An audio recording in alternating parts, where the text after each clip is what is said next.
Welcome, Big Ten fans. This is Big Ten Ted Live.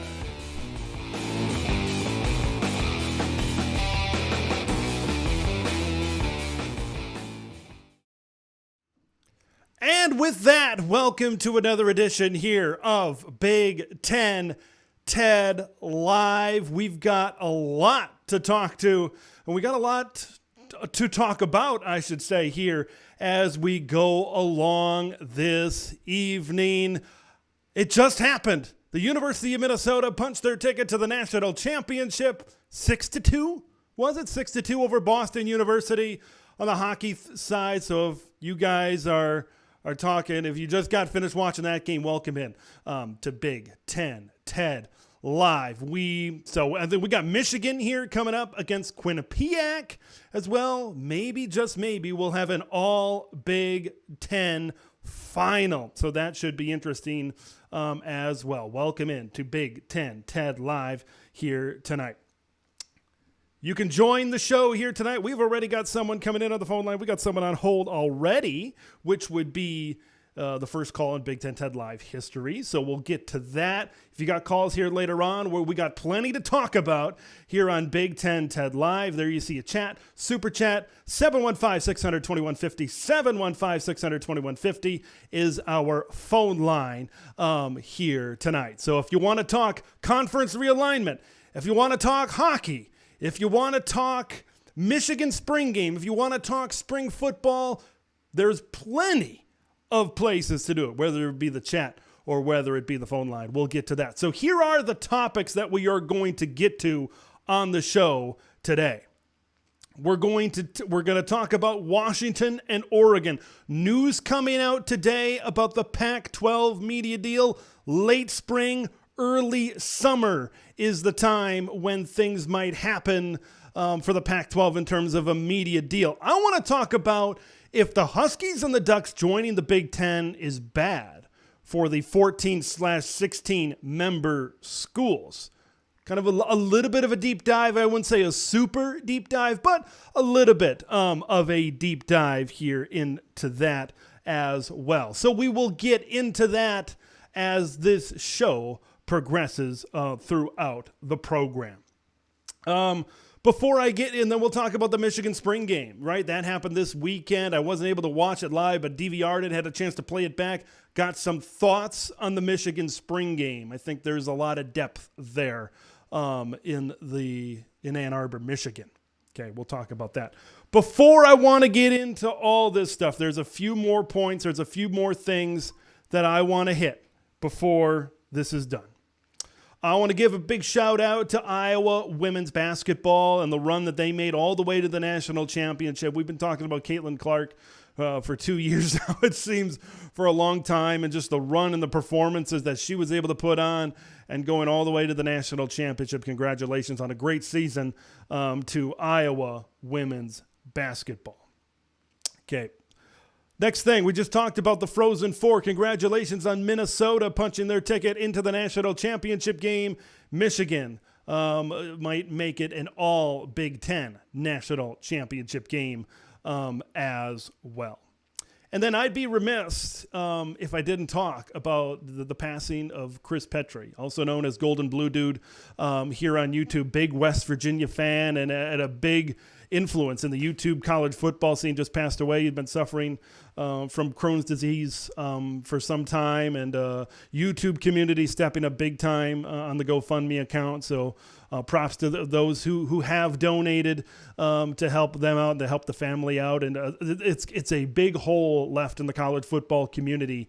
I don't think there's any doubt about that. Really brought a lot of energy, brought a lot of passion to his work as well. So thank you for your service, and my condolences to the family over there. So let's get into it. The first thing I want to talk about here today, we'll get to your chats, we'll get to your calls. First thing I want to talk about today is the Michigan spring game. Okay, when I look at how things kind of went down in the spring atmosphere, Ann Arbor, spring day, 40 degrees, rainy. I live here in Minnesota. Know all about that. Okay. And J.J. McCarthy right away, I think, is the thing that popped out to me, right? Nobody's questioning his arm strength. Nobody's questioning his arm talent, but he goes out there right away, throws the interception right off the bat, misses an open receiver, and you start to scratch your head. Okay, there's no question about it that J.J. McCarthy has great arm talent. There's no question about it that he's one of the better quarterbacks in the Big Ten, but that was a TCU game like mistake that we saw from J.J. McCarthy early in this game right here and right now. So there are things that probably need to be cleaned up with J.J. McCarthy as we go along, but this guy's still talented. He responded from that interception early in the spring game in big time fashion. I want to talk about Colston Loveland because he's very interesting to me. I saw him early in this Michigan spring game split out in the slot. My light bulb just went on immediately. Just bing, light bulb. Because he is agile, he's quick, he's fast for a tight end, nimble, all that sort of stuff. You put him out on the slot, I think it's going to create some big-time matchup advantages for Michigan right now. Because you put him on an outside linebacker, you put him on a safety, and I think things are going to go well. Okay, because of his speed and his size, I think you're going to have the matchup that really goes in favor of Michigan. They've got a deep tight end room, and I'll get to that tight end room in just a minute, but having that tight end over here in 11 personnel with one tight end and one running back, having a tight end in the three-point stance and having Colston Loveland split out wide, that could be a dangerous combination as well. I want to talk about Jack Tuttle. Let's talk about Jack Tuttle for a minute. Remember when J.J. McCarthy was behind Cade McNamara, kind of came in some running type of packages? I wouldn't be surprised if we saw that from Jack Tuttle. That would not be surprising. I really saw him make good decisions with the football in the running game and the pass. He's steady. Like, you know what you're going to get. Like, if J.J. McCarthy, God forbid, goes down, he's going to come in. They're going to take a step back in terms of arm talent, in terms of quarterback, in terms of at the talent at quarterback position. Excuse me, but when all is said and done, I think this is a guy that can provide a change of pace for Michigan. When I look at Jack Tuttle, I see some good things for the University of Michigan that can happen in a change of pace type of situation. Let's talk about the defensive backfield. Will Johnson and Mike Sanderstill are those guys. I think those are the top defensive backs, and those are the guys that are really coming back. They're going to make a difference for Michigan. But I look at Amarian Walker, I look at Jaden McBurrows. I really think that these are guys that are going to be playmakers. These are guys, but as soon as I say that, I did see Amarian Walker, a couple of pass interference. He was challenged, but he's got size. He's got the physicality. He's got the athleticism. I don't think there's any question about that. He's got that. But the thing is, he's got a ways to go. Amarian Walker is a converted wide receiver, so he's got some time. But I did see some promising things from the defensive backfield from Jaden McBurrows, from Amarian Walker in that as well. Let's talk about the running back position. Benjamin Hall. Benjamin Hall and his tree trunks for thighs had a great spring game. There's a lot of depth. Okay, Donovan Edwards and Blake Corum did not play in the spring game because they're still rehabbing injuries. But you saw Benjamin Hall really come in. There's a lot of depth in this room. You look at C.J. Stokes back there. Cole Cabana is a highly touted recruit. There's a lot of other guys in there. Okay, once again, if we see injuries to Blake Corum, we see an injury to Donovan Edwards, I'm not saying they're going to be at that talent level because those guys are studs and are future NFL players. But there are other players in this Michigan running back room that are going to be able to step up and that are going to be able to do just fine. I'm really excited about what Benjamin Hall is going to bring to the table, and our boy John does agree with that here. Yeah, I think he's going to be great. I think there's a lot of guys in this Michigan running back room that are going to provide a lot of depth. Let's talk about A.J. Barner, Indiana transfer at tight end. When we talked about Colston Loveland, right, his athleticism, ability to get down the field, all that stuff. A.J. Barner is more of your typical tight end, red zone threat, taller, bigger target, hard to defend. You know, he's not the fastest guy in the world, but I saw some good things out of A.J. Barner. Okay, I think you're going to be able to see some formations where you put Colston Loveland in the slot, you put A.J. Barner in a three-point stance just off the tackle at tight end, and you've got two guys that could provide some matchup nightmares for the defense, some mismatches, especially when you get down inside the 30, when you get down inside the 20, when you need those bigger targets all across the field. The combination of Colston Loveland and A.J. Barner could be dynamite for Michigan. He's not a transfer. Michigan did pretty good in the transfer portal. A.J. Barner is a guy that not a lot of people are talking about in terms of transfers. Last one I want to talk about. I want to talk about Peyton O'Leary right now. When you look at wide receiver for Michigan, you look at Cornelius Johnson, you look at Roman Wilson, you might look at A.J. Henning. But man, Peyton O'Leary might be that guy. He's been with the program for a minute. Peyton O'Leary might be that guy right here, right now, that can get the job done, that can step up when you need 3 yards, when you need 5 yards, when you need to go to a slant, when you need to go to an out route. He's that guy that you want to go to get the job done. And I saw him curl routes, comebacks, 10 yards, 5 yards, 7 yards, all sorts of variety of patterns within the 10-yard variety. Peyton O'Leary made those plays, 6 catches, 181 yards. I talked to him about a dependable wide receiver, short passing game. He's a guy I think that can step in. What I saw in the spring game is he's got a good relationship with his quarterbacks as well. So what are some of my final thoughts? Well, I see Michigan as a team that's really building on their depth right now.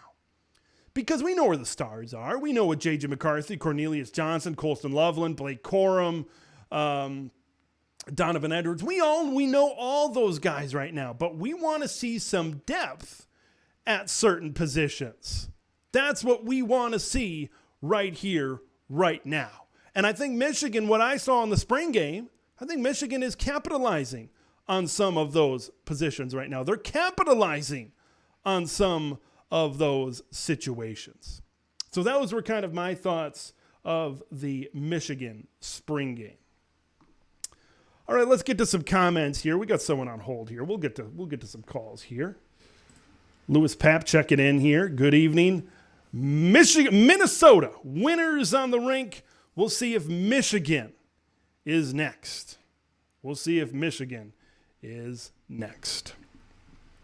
Talking conference realignment as well. We will definitely, we're going to get to that. We're going to get to the Washingtons. We're going to get to the Oregons. We're going to get to all of that here as this show continues to progress. So we're going to do this. We're going to do this call. We got someone on hold, and we're going to get to that right now. Got to put my earbud in so I can hear what is happening right here and right now. So bear with me as we get this going.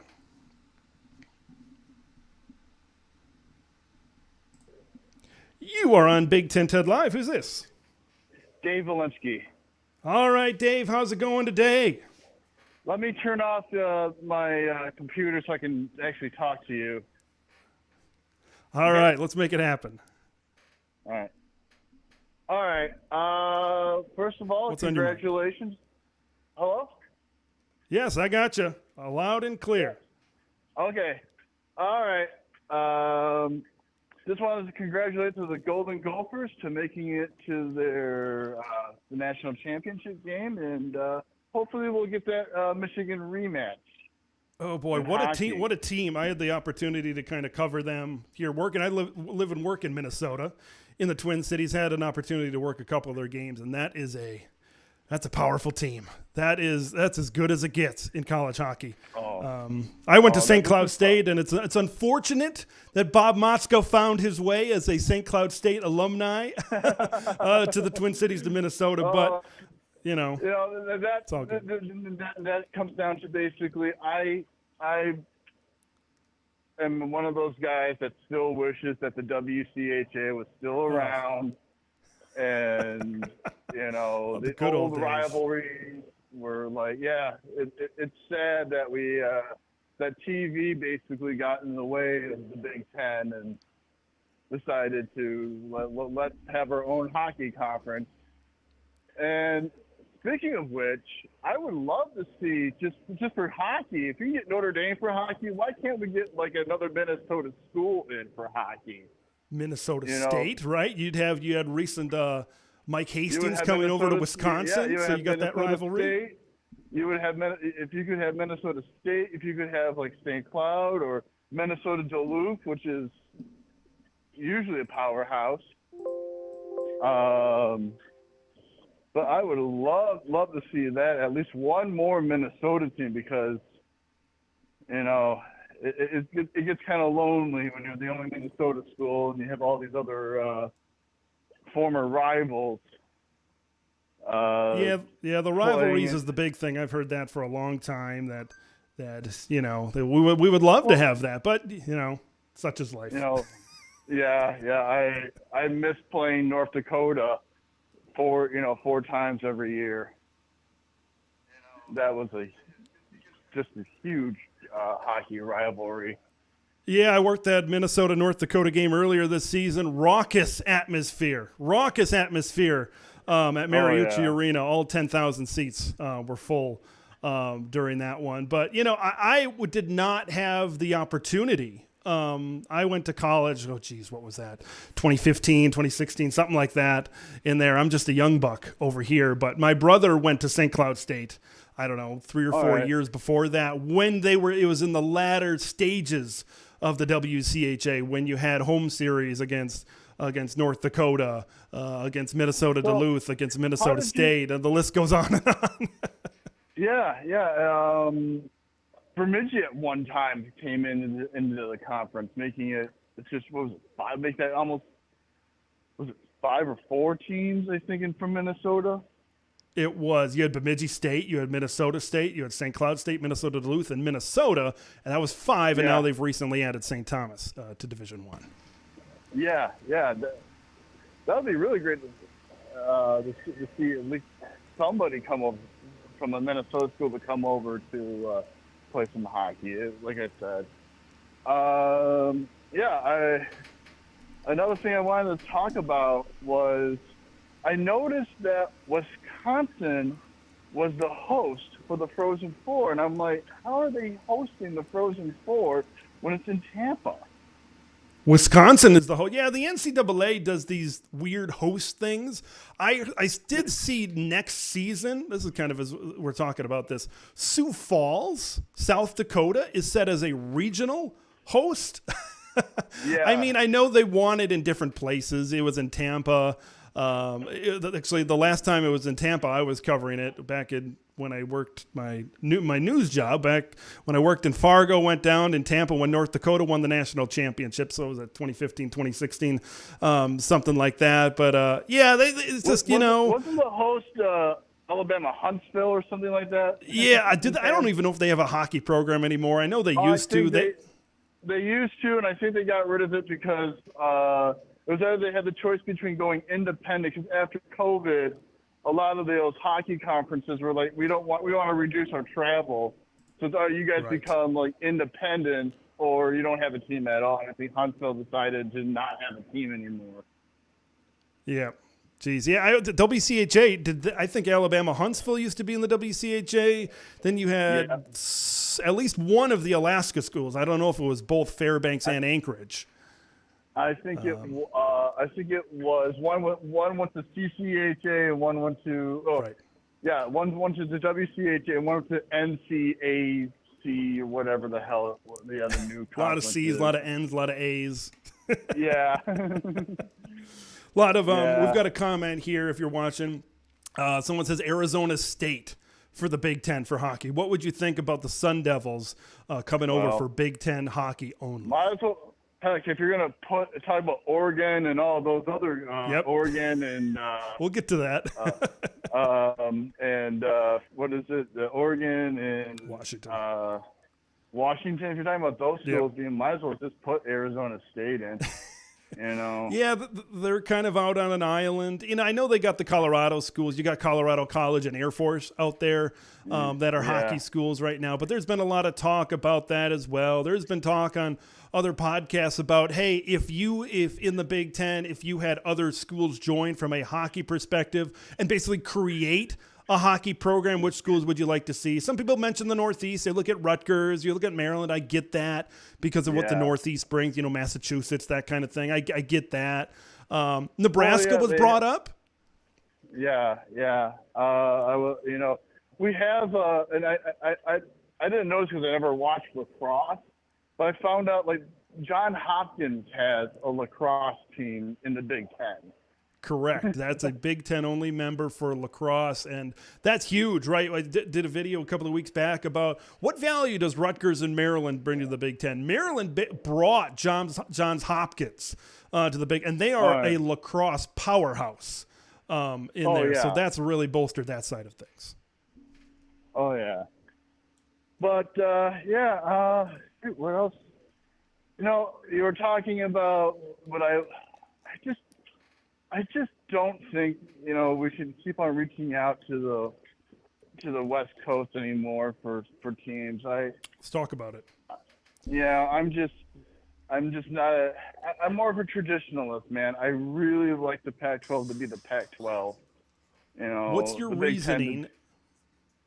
What's your reasoning why, when you talk about why you don't want West Coast schools and further West Coast expansion? And I'll get to that as to say, maybe it's not such a great idea for Washington and Oregon. But you personally, what's your reasoning why you don't want to see Washington, Oregon, Stanford, Cal, schools like that?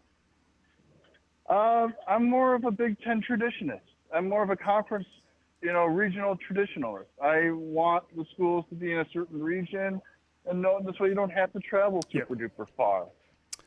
I mean, to have it go from coast to coast. There's going to be a time where the UCLA is going to play like Rutgers or Maryland or Penn State or Michigan or Ohio State, and they're all in the East Coast time zone. And that means if they play a game at noon, they would have to get up to watch that game at 9 o'clock in the morning, their time. Yep. So here's Saturday. I'd rather be sleeping in a little bit. Come on. I'm going to get to that here when I get to my Washington and Oregon segment. And I will say this, I think, there's going to be a lot of we're going to have new TV partners this year with CBS and NBC. And, in 2024, we're going to see USC and UCLA join. I can pretty confidently say when the Trojans and the Bruins join, they're probably not going to play a noon game. That's this kind of, when you talk about the 9 a.m. on the East Coast, you talk about noon. It's going to be kind of those mid-afternoon slots. So does that mean a USC and UCLA game will never be a big noon kickoff, a big noon Saturday type of game? There's all that sort of scheduling. These times, East Coast, or I should say Eastern time zone, Central time zone. Big Ten doesn't have any in the Mountain time zone, but the Pacific time zone. You look at all of those things, and there's a lot of logistics. Back in the day, it's not that far back in the day, but back in the day, before you added Penn State, I'm not sure where State College lands on the time zone map. Pretty sure they're Eastern time zone, but just a Central time zone. Yeah, I don't know if parts of Michigan and Ohio are there. I'm not sure where that line is. So to speak, but you had one, maybe two time zones, so TV wasn't that much. Everybody was kind of in the same boat. Now USC and UCLA are going to have totally different situations. There's a possibility that USC and UCLA, a very good possibility, USC and UCLA could travel out to, let's just say USC. USC travels out to Columbus, Ohio to play a big noon game on Fox. USC, Ohio State, big game, right? Going out to Ohio State. And that's a noon game. And the folks back in LA are going to be waking up they're going to have their bacon and eggs, and there's going to be football right on the TV when they're sipping down their orange juice. Like, that's just how it's going to be, for some of these bigger games that are going to be played out east. It's just, yes, I'm younger, but I still consider myself a traditionalist in terms of conferences, but you got to evolve. You got, as sometimes as hard as that may be to say and hard as that may be to admit sometimes, it's the evolution. It's the evolution of the game right now, and I'm not sure if we're going to see more from Oregon or Washington in the future. I'll get to that in my segment a little bit later on. I'm just not sure if there's value there. I've said that multiple times on this platform. I mean, they're good. I'm not saying that, like when sometimes people have interpreted when I just say, well, I don't know if the value's there. People interpret that saying, well, they think they're not a good program. If you're going to do this, might as well just at least keep – if they're going to have UCLA and USC, might as well try to keep at least the the California rivalries going. Stanford and Cal should be at least a part of it. Exactly. And we'll get into that as well, because that's a very interesting conversation with the Stanford Cardinal, Cal Golden Bears, because there's closer proximity, right? When we talk about travel partners, there's closer proximity to USC and UCLA.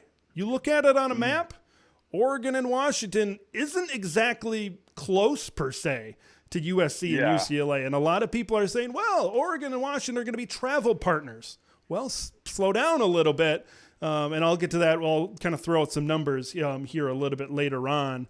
And then there's people that go out and say, well, it's the East now. We got to pay our attention to the East Coast schools. We got to look 10, 15 years down the line when this ACC deal's up, and now we got to go after Florida State might be an AAU school. Maybe we want to go to Atlanta and grab Georgia Tech, and maybe we could grab North Carolina. Like this, we're in the age. The Big Ten has adopted it. The Big 12 has adopted it, whereas conferences are going nationwide now.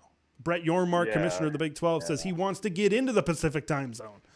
It's going a lot like professional sports. The SEC doesn't have to, because they've got some of the best brands in the country right in their region.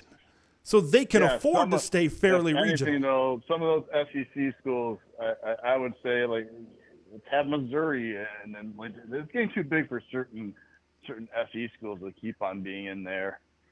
But, that's not going to change. That TV money is just too big. It's very big right now. And you're going to see SEC there. I mean, SEC, a lot of people have been talking about SEC, Big Ten pulling away, forming their own deal. That's been a topic of conversation really since the Texas, Oklahoma, USC, UCLA in back-to-back years. Because the more you kind of look at it and you kind of go down the pike a little bit, you're going to see, like this 12-team playoff coming up, you're going to see, of course, you're going to see your two conference champions, are Big Ten and SEC. Obviously, they're going to get into that top four where you get buys. But then you're going to see your other conference champions. You're going to see Pac-12. You're going to see Big 12, ACC. You're going to see your G5 champ, whatever. Yeah. But after that, once you start to get into at-large bids, it's going to be almost, and I'm not saying that just because of the name of my channel, right? Big Ten Ted. I'm not saying that just because of that, but if you look at this realistically and you look at rankings the last however many years, and then you factor in USC, you factor in UCLA, you factor in Texas, you factor in Oklahoma, all those at-large bids might be all Big Ten, might be all SEC. You know what I mean? So why not just do your own thing? I don't think the SEC and Big Ten would split off altogether, all sports. Yeah. I believe it would be a football-only deal, AFC, NFC type of scenario. Winner of each league plays in national championship or whatever. Yeah. So just one more thing. You were talking about the Iowa game for Iowa and the USC championship game for women's basketball. Yes. Can you tell me this? And I'm not trying to be overly political, but why is it when we have trash talking in men's sports, everybody just doesn't say anything? But when a woman does trash talking, it's it's the most outrageous thing of the year. You know. So that deal between Angel Reese and Caitlin Clark, that thing blew up for what, a day, maybe 2 days. Yeah. These are let's talk about it this way. These are competitors. Okay, there's competitors in men's sports. There's competitors in women's sports. There's competitors in gymnastics, in hockey, in all these sports. Sports, if you've ever played sports, the highest I ever played sports was junior college. Okay, but when you look at sports as a highly competitive and emotional atmosphere, arena, especially when you get to that level, especially when you get to the level of playing for a national championship, right? And here's the way I saw it. It's great to express this emotion during the game. You love to see this, especially for a game like women's basketball that continues to grow.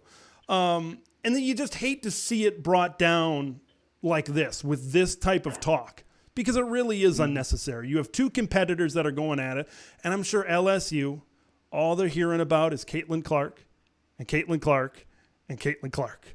And all that emotion's kind of just getting bottled up. And then that's, when the clock's running out, this is what happens.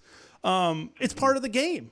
It's all part of the game, and we don't need to talk about, respectful and class.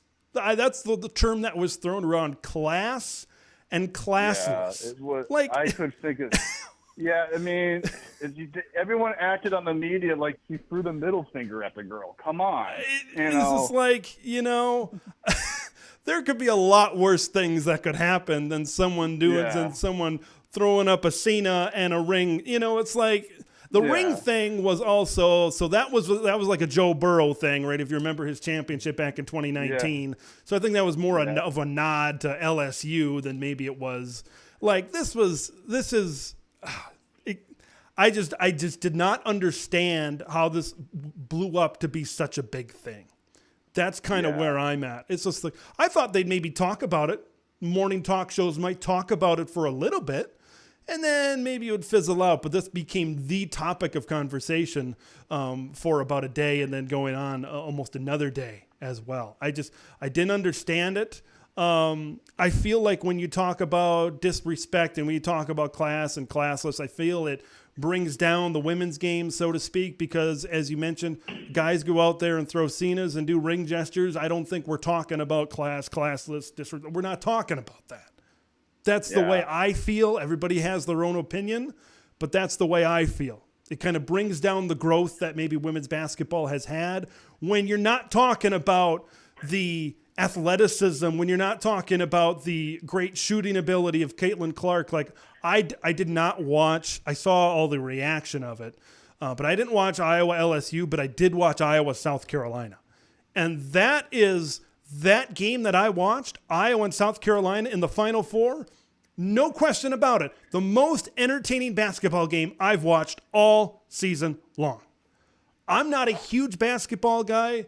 NBA, men's college, women's college. I'm in and out. I'm here, in there every now and then. But that is by far interest in the NBA. That is by far the most entertaining game I have seen all season long, and that's where the focus should be. The focus should be what happened on the court and promoting this game. So players, when they get to the WNBA, so more revenue can be made by the WNBA, so we can have better futures for these ladies that choose to go on and get drafted and all of that, because that is a problem when we get to professional women's basketball, and that's a whole different conversation. But we need to focus on the play. That's, I think, what needs to be focused on. All right, I'm gonna let you go so you get to other callers and enjoy the rest of the show. Okay. Perfect. Thank you, Dave. Appreciate the call. Okay. Bye-bye. So thanks, Dave, for that call. Some good discussion. Good discussion on a lot of different things. We talked about being a traditionalist. Here's Buckshot Kid. Big Ten traditionalists kick out Penn State, Nebraska, Maryland, and Rutgers. It's called the Big Ten for a reason, right? No. That's what the Buckshot Kid is chiming in with here with his comments as well. So we just had a great call here from Dave Walensky here on Big Ten TED Live. If you're interested in talking anything, I'm going to get to my Washington and Oregon segment here. If you want to call in after that, talk anything. We could talk conference realignment. We can try to talk college hockey. If you're split screening with the Michigan game right now, I don't have the Michigan game up. But, we can talk about just about anything. We can talk about spring football. So we will get to that here as this show progresses. But let's talk about it. Let's talk about Oregon, and let's talk about Washington. All the chatter. Ducks, Huskies. They're going to get into the Big Ten. It's just a matter of when. When is it going to happen? When's it going to happen? When are the Ducks and the Huskies going to get in? It seems like it's going to happen no matter what, no matter where. Doesn't matter. It's going to happen. That's all we seem to hear. But you need to dive into it just a little bit more. You need to dive into Oregon. You need to dive into Washington a little bit more. When we talk about why it seems to be a foregone conclusion, I think that's what we got to really focus in on. Okay? A lot of people say travel partners. A lot of people say good on the athletic field. Okay? But let's break this one down just a little bit more.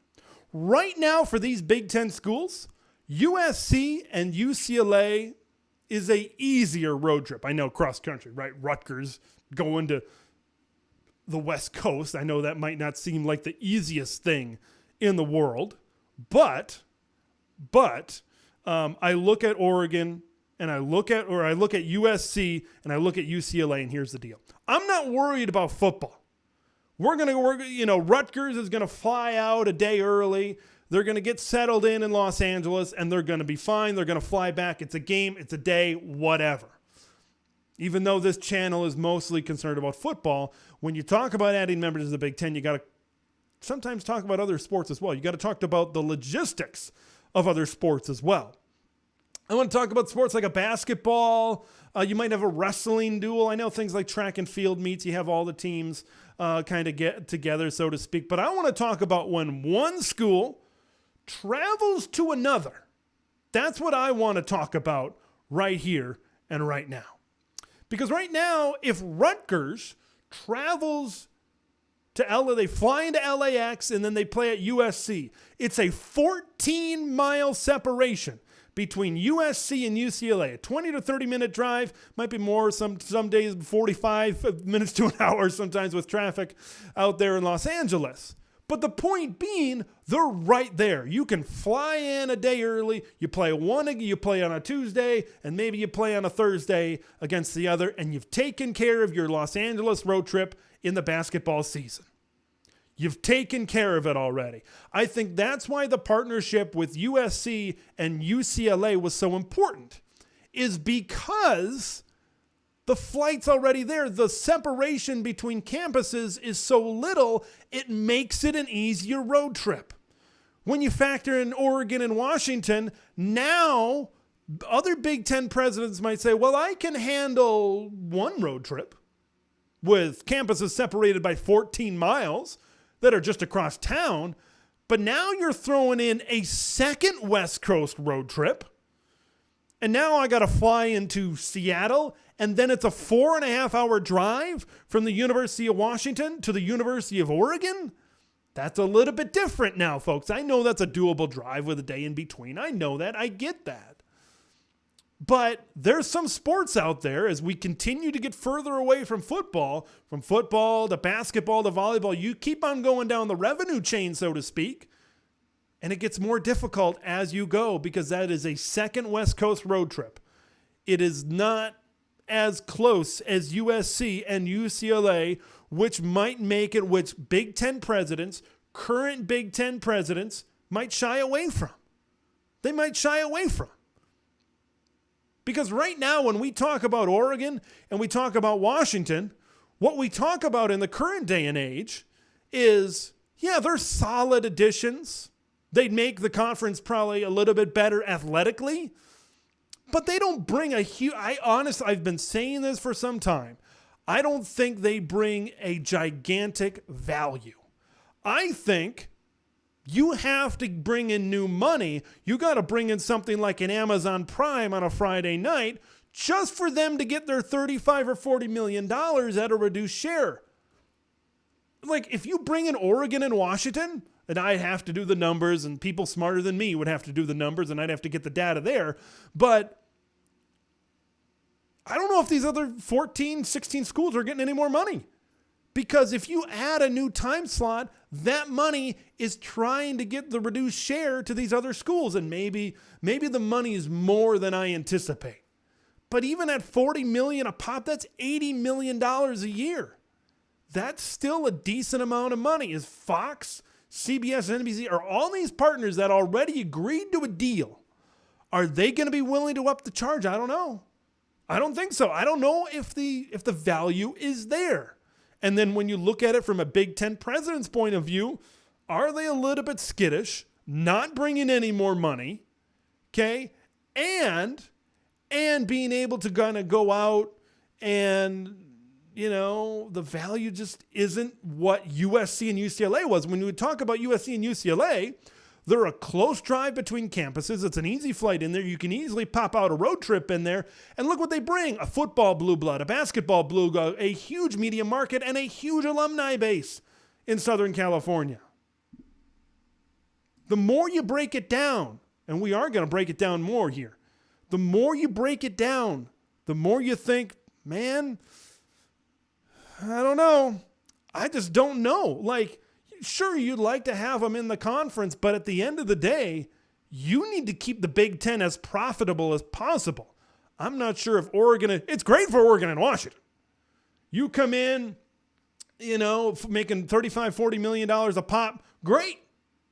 Even when other schools are making $100 million. Give us 35 to 40 and we'll get full share once we get to the new year. Right? Like, it's great for Oregon and Washington. But you look at the Big Ten, here's what sometimes, I won't say everybody, but sometimes here's what people really don't realize. Okay? Here's what people don't realize. The more members you add, it's an even revenue share in the Big Ten. The more members you add, it evenly distributes the pot. Okay? Are you going to distribute? They're fine with distributing with USC and UCLA, because they bring additional things. But then when you factor in Oregon and Washington, yeah, they're decent on the field. What else do they bring?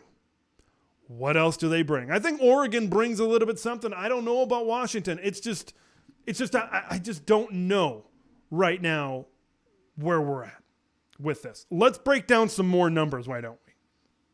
Okay. USC, when we talk about travel partners, I don't know if Oregon and Washington are as good of a travel partner as people think for USC and UCLA. Okay, I'm just going to combine USC and UCLA. I'm just going to refer to them as LA for now since they're so close together. LA to the University of Oregon is a 13.5-hour drive, I should say. It's a 2-hour flight. How about to Washington? 20.5-hour drive, 2.5-hour flight. So these aren't drivable locations right off the bat. I just want to say that right off the bat. So it doesn't save you on airfare. You still got to fly out. You still got to fly into probably Seattle. You're probably going to do Seattle before Portland. Okay? Now let's talk about current Big Ten members and the trips for some of these West Coast schools. LA to Nebraska is a 24-hour drive, just 3.5 hours more driving than going to Washington. It's a 3.5-hour flight to the Lincoln Airport, Lincoln or Omaha, wherever Google took me in this specific example. That's just an hour longer than their trip to Washington. Somewhat comparable, okay, to Nebraska. Let's talk about Iowa, 28-hour drive, 5-hour flight. Minnesota, right? We know that MSP right here in Minneapolis. We know that that's a hub for a lot of airlines. 4-hour flight from LA to Minnesota. Like, I can keep on going. It's a 30-hour drive. I can keep on going on and on. 4.5-hour flight to Chicago for Northwestern. Like, yeah, they're going an hour, maybe an hour and a half further on some of these flights, but you're still flying to Oregon. You're still flying to Washington. You're not taking that away with the driving distance. You still got to fly out to these schools, and It's not that much more, to be honest with you. So when you're talking about travel and when you're talking about all of that stuff and trying to find travel partners, I'm not sure if it's Oregon and Washington, to be honest with you. Because you look at Nebraska, you look at Minnesota, some of these are just an hour flight longer. You know, it's when you talk about travel partners, I think there's a case to be made that Stanford and Cal are better travel partners than Oregon and Washington, right? It's about 5 hours, I think, 4 or 5 hours up to the coast, drivable, okay? Drivable. Lesser distance than Washington and Oregon, right? Stanford and Cal are right in the Bay Area. I think it's about an hour or so between the Stanford campus and the Cal campus in Berkeley. Academics and research, it doesn't get much better than Stanford and Cal, baby. That is academically strong right there, which we know the Big Ten really cares about. The media market in the Bay Area, San Francisco, is a big, not much bigger, but it is bigger than Seattle and Portland. And this bullet point I just added before I came on the air here tonight. Silicon Valley. When you talk about a lot of people in this area, are they the biggest Stanford fans? Probably not. Are they the biggest Cal fans? No. But now if you put them in the Big Ten and one of the most premier conferences in the country, all of those alumni, all of those big corporations, what do we talk about when we talk about big tech companies? We talk about money being invested into the conference, into possible, sometimes it's some of these corporations, it's some of these that are pumping money into these athletic programs. And you have a lot of alumni, you have a lot of all of those things in the Bay Area, in Silicon Valley, a big alumni base. And those Stanford alumni and those Cal alumni, where we are training the leaders of tomorrow for Silicon Valley, sometimes they venture out and get jobs in places like Minneapolis, in places like Chicago, in places like New York City, in places like Washington, D.C., all within the Big Ten footprint. Okay, I used to, maybe a little bit ago, I poo-pooed kind of the idea of Stanford and Cal. And they don't provide a ton athletically, but man, do they provide things academically. Man, do they provide things with an alumni base. Their media market is solid. Because Stanford hasn't been bad for a long time. Remember, Jim Harbaugh and David Shaw, they went to Rose Bowls. They've been fairly successful at football. Cal, maybe not so much. Stanford has had a good volleyball program. They've had good men's basketball at times as well. They've been a solid athletic program throughout the years. Cal, I know they've had good football alumni with Aaron Rodgers, Marshawn Lynch, Deshaun Jackson. Kind of after the Jeff Tedford era kind of went downhill. Remember, they had Sonny Dykes for a little bit there in the early to mid 2010s.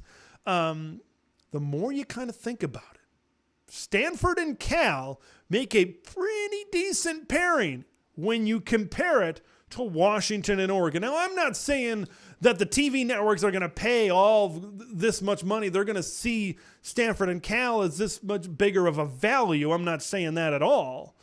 What I am saying is that there's a lot of boxes that Stanford and Cal check that maybe Oregon and Washington don't check. I think there is a possibility of a combination of Notre Dame and Stanford. And Cal might be Mountain West bound. A combination to get to 18 eventually down the road of Notre Dame and Stanford? That's a pretty decent combination. That's a pretty good combination. I don't think Stanford would be completely on an island with USC and UCLA out there as well. It's food for thought. It's something to think about to kind of wrap up a point. Is it bad? Would it be bad? I don't know if it'd be necessarily bad for Washington and Oregon for these Big Ten schools. I just don't think it's overly beneficial. And if you want to call that bad, then call it bad.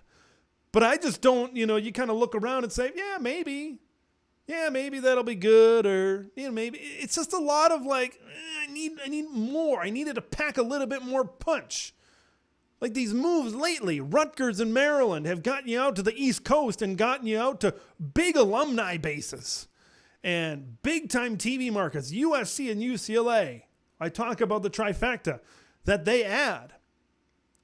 All Oregon and Washington just seem along for the ride. I just don't know. That's how I feel about all of this as it pertains to conference realignment.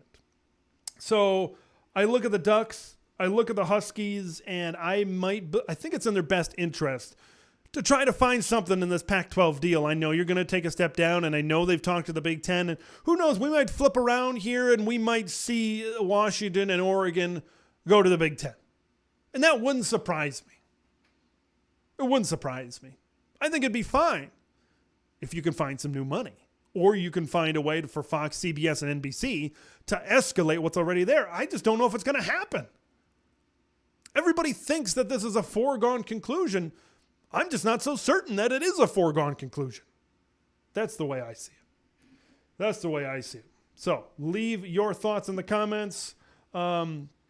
Calls as well, 715-600-2150 if you want to chime in the conversation.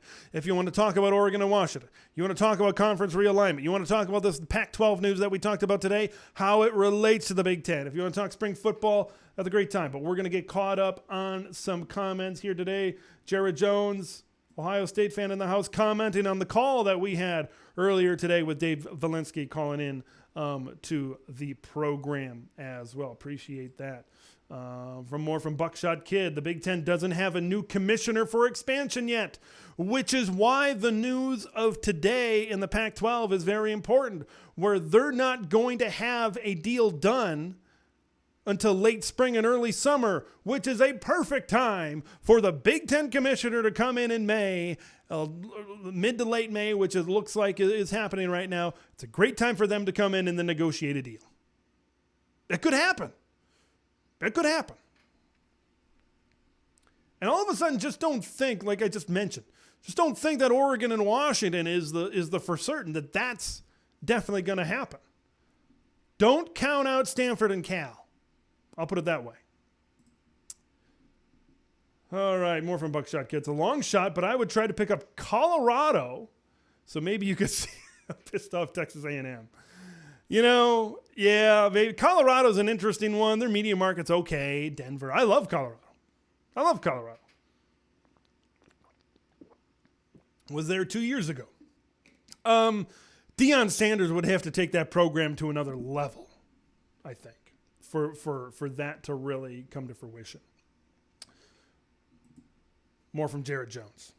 Big Ten needs Notre Dame and one of Oregon or Florida State and be done. Florida State's an interesting one. They're right on the edge of AAU status. Okay? They're right on the edge. That's what they're trying to work towards that. They're causing an uproar. Them and Clemson, I think, are saying, where's the buckos, man? Where's the cash? Show me the money, Jerry Maguire says. That's what they're saying in the ACC. They're locked into a bad deal. They made a bad deal with the ACC. Long-term deal, but still a bad deal when all is said and done. And now they want their money. Because they're saying, Florida State's saying, Clemson's saying, look at us. Like, look at Clemson. We've been to the playoff. We're this, we're that. We're a great program. And we're making half and less than half the money of Rutgers and Missouri and Indiana and Purdue. You bet your bottom dollar you are, because it pays to be in the Big Ten and the SEC. It pays.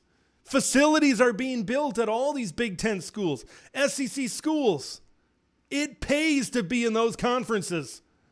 Locally here where I live, University of Minnesota, they've recently built this athletic village. I know Wisconsin is doing some things facility-wise. There's all of these schools in the Big Ten.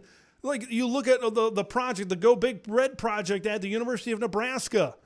Like, you can go on and on and on and on. Okay? Florida State and Notre Dame would be a great addition once that happens. Don't sleep on Georgia Tech and Atlanta, the heart of the South. Great academic institution. I know their athletics are not outstanding, but heck, we added Rutgers for a good market. Big Ten gets into the South for recruiting. They get into Florida, maybe Miami, who knows. They get into Atlanta, changes the game completely. Right now, the SEC has Louisiana and Florida and even Alabama, and all the South is so good and full of high school, and now Texas with 2 schools out there. They've got all this ripe recruiting ground all to themselves. And now, all of a sudden, the Big Ten comes into Atlanta, grabs Georgia Tech. All of a sudden, the Big Ten comes in and grabs Florida State. Completely changes the game. It's going to change the game when the Big Ten is able to go out to Los Angeles. I'll tell you that much. It's going to change. I don't know how much it's going to change the game, but it's going to change the game in terms of some of these talent rosters. Louis Papp thinks Notre Dame needs the Big Ten, not the other way around. That is absolutely 1,000% correct, because the walls are closing in on Notre Dame, ladies and gentlemen. The walls are closing in. You read recent comments from the president and athletic director Jack Swarbrick. We talk about NIL, guardrails, all these things that they're talking about right now. All these things that they're mentioning, they seem old-fashioned. They seem like they see the walls closing in. And their days as an independent and their days calling their own shots are going to be ending pretty soon. That is without a doubt. When you get these Big Ten Saturday night games on NBC, and those do a lot more ratings than Notre Dame games, NBC is going to quickly turn around, and there's rumors going around that they want to get in on an NBA contract. Pretty soon, Notre Dame wants to up their money big time right now, I'm hearing, with this new deal. There might not be room in the budget for the old leprechaun. Okay? The walls are closing in on the way Notre Dame has lived for over a century. Okay? And eventually, it's going to come crashing down on them. Nebraska didn't get a full share for a long time. Yeah, everybody, except it was a big deal when USC and UCLA announced that I believe they were getting full shares. So, there's that. John chiming in. Good discussion here right now. My main problem with the Pac-12 schools is USC's predatory NIL practices. Even for the Wild West that we have now, that's too much. If Washington or Oregon can keep their straight property, I'm cool. Yeah, I mean, I won't, because I don't have a ton of information, and I know it sure seems like USC's going in and spending money. And maybe this is what we need to do. Maybe in today's day and age, maybe this is where schools need to be. Like, the one thing I have is, like in recruiting, when the kid's coming out of high school, that just might be how it goes now. You might have to throw money at a kid. Okay, but when it comes to kids who are already enrolled at a college, and when it comes to tampering, what was that, Jordan Addison, their wide receiver, who was at Pitt? I think I'm getting all that information right. Possible tampering there. There's so many other situations we've seen from USC. Like, look what happened at Wisconsin recently. And I'm not accusing anybody of anything. I'm just a spoke on the wheel here. I'm not going to out anybody here on this live show. Tanner Mordecai entered the portal. A couple of days later, ends up at Wisconsin. Okay? Like you see what I'm saying? That's the thing that's sketchy to me, when a kid enters the portal and a day later he commits to a school. That's something I wish we could eliminate. Maybe recruiting, that's just how it is. You throw money at it, you throw money at kids, and that's just how it's going to be. That's just how it's going to be. I think I heard Mike Gundy say recently, and I did not mind this, and says, when kids come out of high school, we should almost have contracts where 1 year or 2 year deal where you can't enter the portal or whatever. You're committed to this school, like you're committed to playing for you don't see Aaron Rodgers, that's a bad example because he wants to do something every year. That's a bad example. You don't see Jimmy Garoppolo, even though he just changed teams. You don't see guys in the NFL saying every year, I'm gonna enter free agency, and it makes it extremely difficult for a sport that's used to building players up 2, 3, 4 years at a time. I know there's lots of turnovers, way more than the NFL, where players can play for a single team for 10 to 15 years. But That type of turnover, where year after year, you're essentially, in some of these programs are running junior college programs, where there's so much turnover, 1 year guys. 1 year guys. And I know there's some positives and some negatives to it. I don't mind a guy entering the portal to upgrade. Okay? There's, I got a video coming out tomorrow about Iowa. When you look at a guy, Seth Anderson, Charleston Southern, last year, FCS, freshman, put up some big numbers, enters the portal because he probably wants to upgrade up to FBS, comes to Iowa, and now he's going to be one of their main targets. Like that I have no problem with. I didn't have a problem with Samori Toure transferring to Nebraska. He was a FCS All-American at the University of Montana. If you've ever been to Montana and Nebraska, why would you leave Missoula to go to Lincoln? But I digress. You know, I don't mind players upgrading. I don't mind some of these transfer practices. I just don't want tampering. That's where I'm at. I want to get rid of the tampering, and I know you're never going to get rid of it because look at back in the 80s in Texas. Look at SMU. Look at all the schools in the Southwest Conference that were on probation.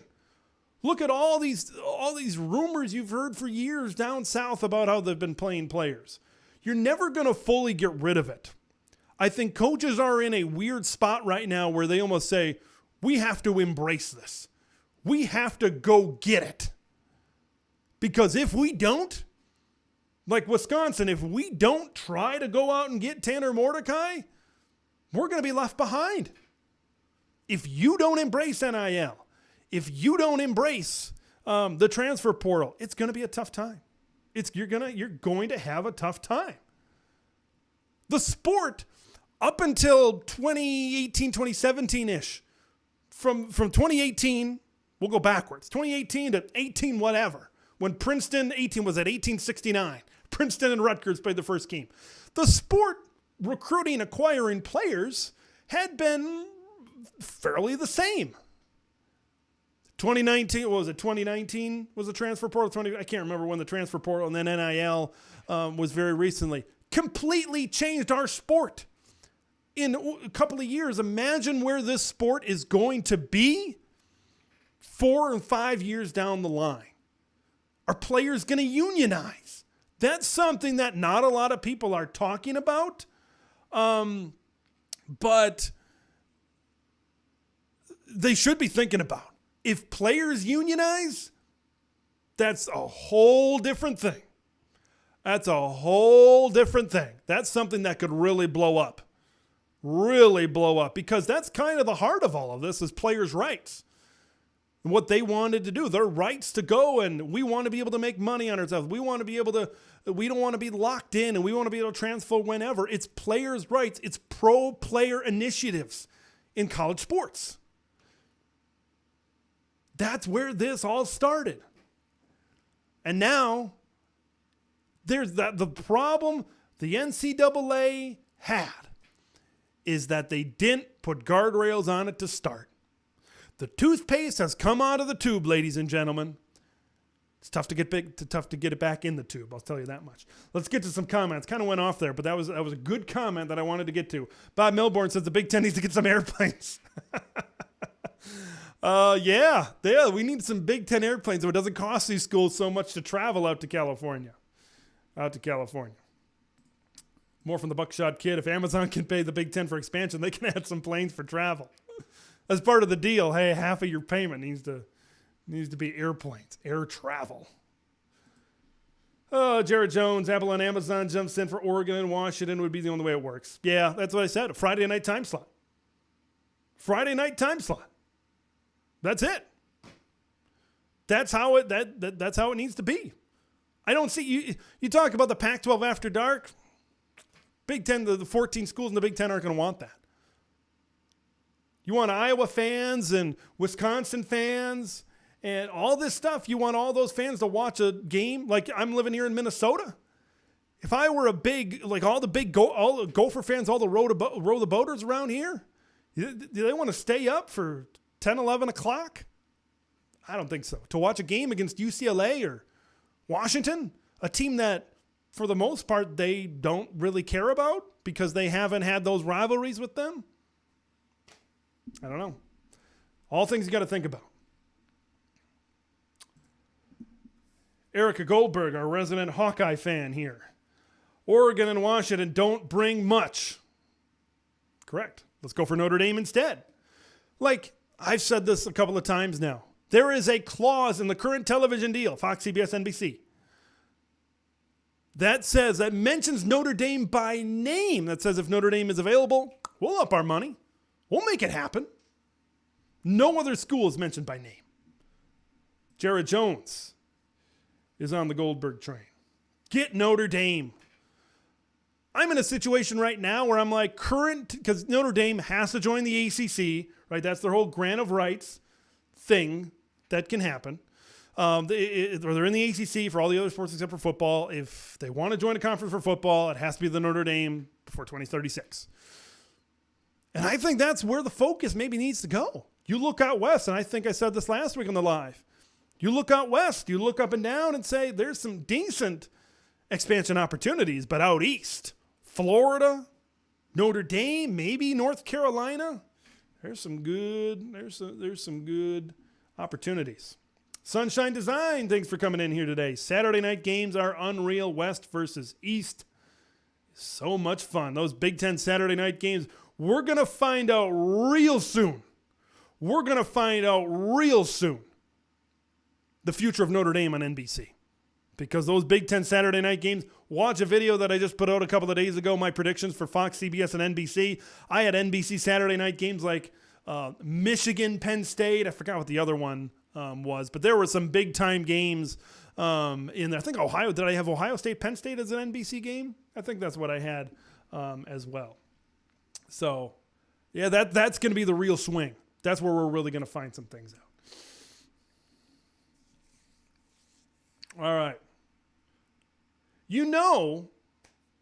Things are really happening with the transfer portal nationwide when Kirk Ferentz embraces it. He's been a little bit slow, but this year you look at Eric All, you look at Cade McNamara, you look at Anderson. You got to think that they're going to go after some more guys in the spring, especially at wide receiver. I got a video coming out tomorrow about Iowa. I talk about go after, beef up the offensive line, get me one more wide receiver. I really thought when Iowa lost Keegan Johnson, they lost Arlen Bruce. I'm like, oh man, they are thin at wide receiver. And they are, but I don't know if it's as bad as we think. Got a video coming out about that tomorrow. Deontay Vines, Nico Regaini, got to pronounce that right. Seth Anderson, and then you look at the tight end situation. Maybe bad luck Brian Ferentz can make something out of this. All right, more comments, good comments here coming in. To the live chat right now. Some good discussion. More about Iowa. If Iowa gets that offense going, they're going to be an absolute force. Video for tomorrow is, the question is asked, is Iowa the most complete team in the Big Ten West in 2023? So tune into that video tomorrow, dropping at 7 a.m. Tomorrow morning. When you look at Iowa, I know there was a lot of jokes. They've been joking, and I've been a guilty party. We've been joking around a lot about Iowa as of late. And that's fine. That's fine. You know, they did not have a good year offensively, but I think they've done a lot so far to improve that offense. A1 Googler coming in, just joined. What was the thoughts on Oregon and Washington? I'll do a quick summary of kind of Oregon and Washington. I think when you talk about travel partners for USC and UCLA, it's a 14-hour drive to Eugene, Oregon. It's a 20-hour drive to Seattle, Washington. It's not that much farther. You got to fly no matter what. You got flights to Lincoln. You got flights to MSP in Minneapolis. You got flights to Chicago that are about an hour, 2 hours longer. I just don't think the travel, you're not minimizing that much travel. And then when you look at the 14 schools in the Big Ten, that's another second West Coast trip that they have to make. Those two schools are separated by about 4.5 hours, so it's a longer drive. USC and UCLA separated by about 14, 15 miles. So I guess the main thing that I want to say is Oregon and Washington don't pack the punch. They don't provide the value where you can maybe let these things go by the wayside. And it's because of those things that I just mentioned. A second West Coast road trip that schools have to pay for. The schools being separated by further away. USC and UCLA has comparable flights out to Lincoln, out to MSP, that I just don't believe that's a couple of reasons among many why maybe they don't pack the punch and pack the value. All right, let's see. Lewis Papp brings up a very good point. This is another thing that people are talking about. Considered employees. You open up a can when you talk about players being employees. You talk about players being fired. You talk about 18, 19-year-old kids now entering into an employment contract. And that's what the transfer portal for, maybe, right? They get fired. They get cut. They transfer to another school. Maybe.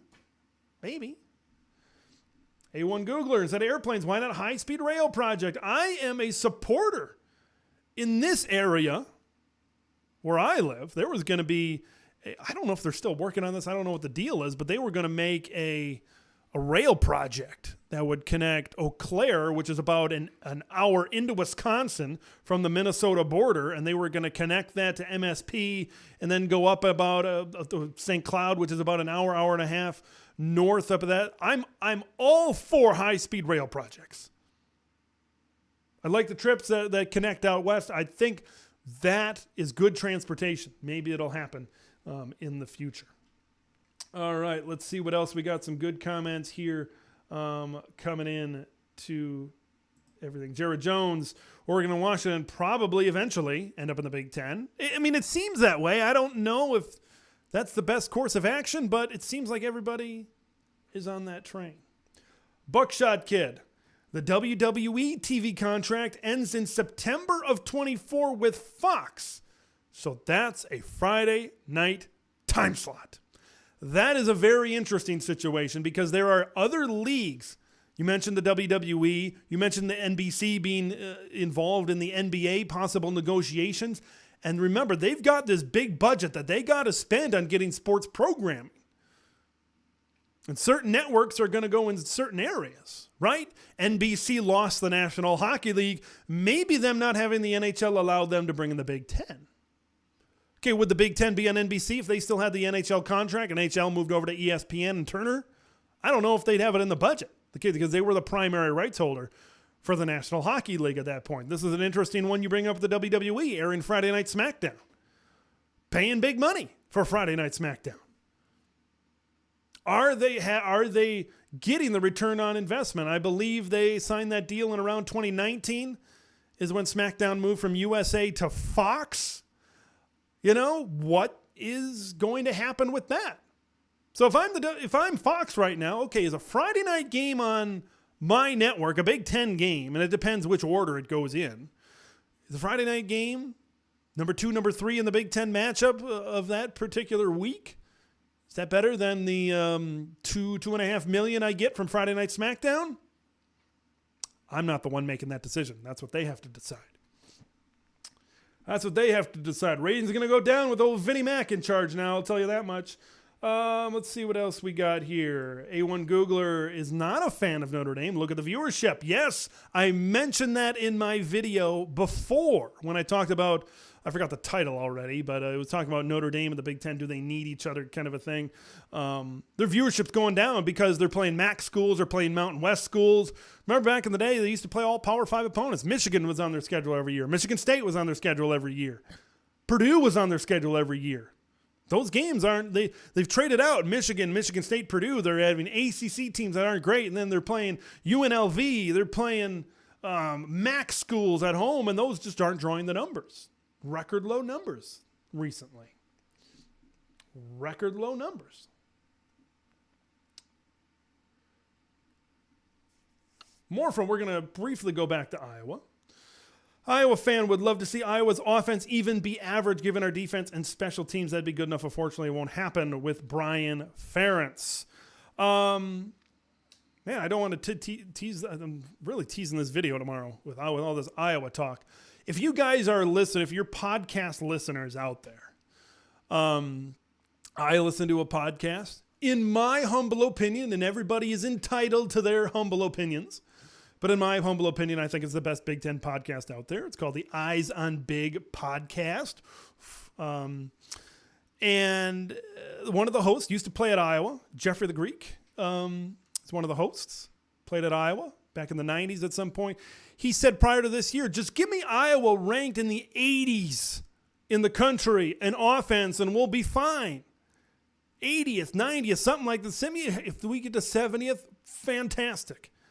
That's all Iowa needs to be. And it's the same deal entering this year. That's all they need to be. That defense, that special teams, it's a chef's kiss right there. I'm usually a guy that loves to watch offense and teams slinging up and down, but there's something about watching the Iowa Hawkeyes and their defense and special teams creating points. There's something that I love about that. A1 Googler is cautioning on the Florida schools. Stay away from them. Too messy. Too messy down there in the Sunshine State, apparently. All right, let's see what else we got comments-wise. Good comments here tonight. Appreciate everybody for coming along here, talking about some explosive wide receivers in the transfer portal. Coming to Iowa, Sunshine Design, saying Iowa could be a complete team. We shall see. They're so good on defense. That's secondary. Oh, that secondary is going to be good. The defensive line is going to be good. Good stuff. Good stuff. Good stuff talking about Iowa right there. And, of course, A1 Googler, you can't forget about Big Kurt. Love me. It's a classic two guys sitting at a bar talking football, casual conversation.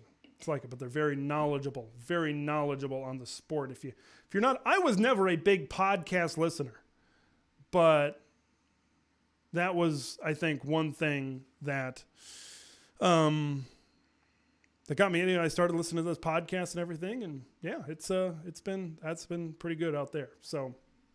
All right, let's see what else we got here. We got some good old Gary Barta talk in the comments here. Oh my gosh, Gary Barta. What are we gonna do with him? Vince Watson coming in here. Does there need to be a cap put on NIL that any one school can spend? In theory, that might be an option. Unpack it a little bit. What is NIL? NIL is a player's right to go out and get endorsements on whatever they want. Is there a cap with Aaron Rodgers and his State Farm commercials and how much money he can make from State Farm? Is there a cap from how much insert player, and is there a cap on how much Chris Paul can make from State Farm? No. This is money that kids should be able to make regardless. But the problem with NIL is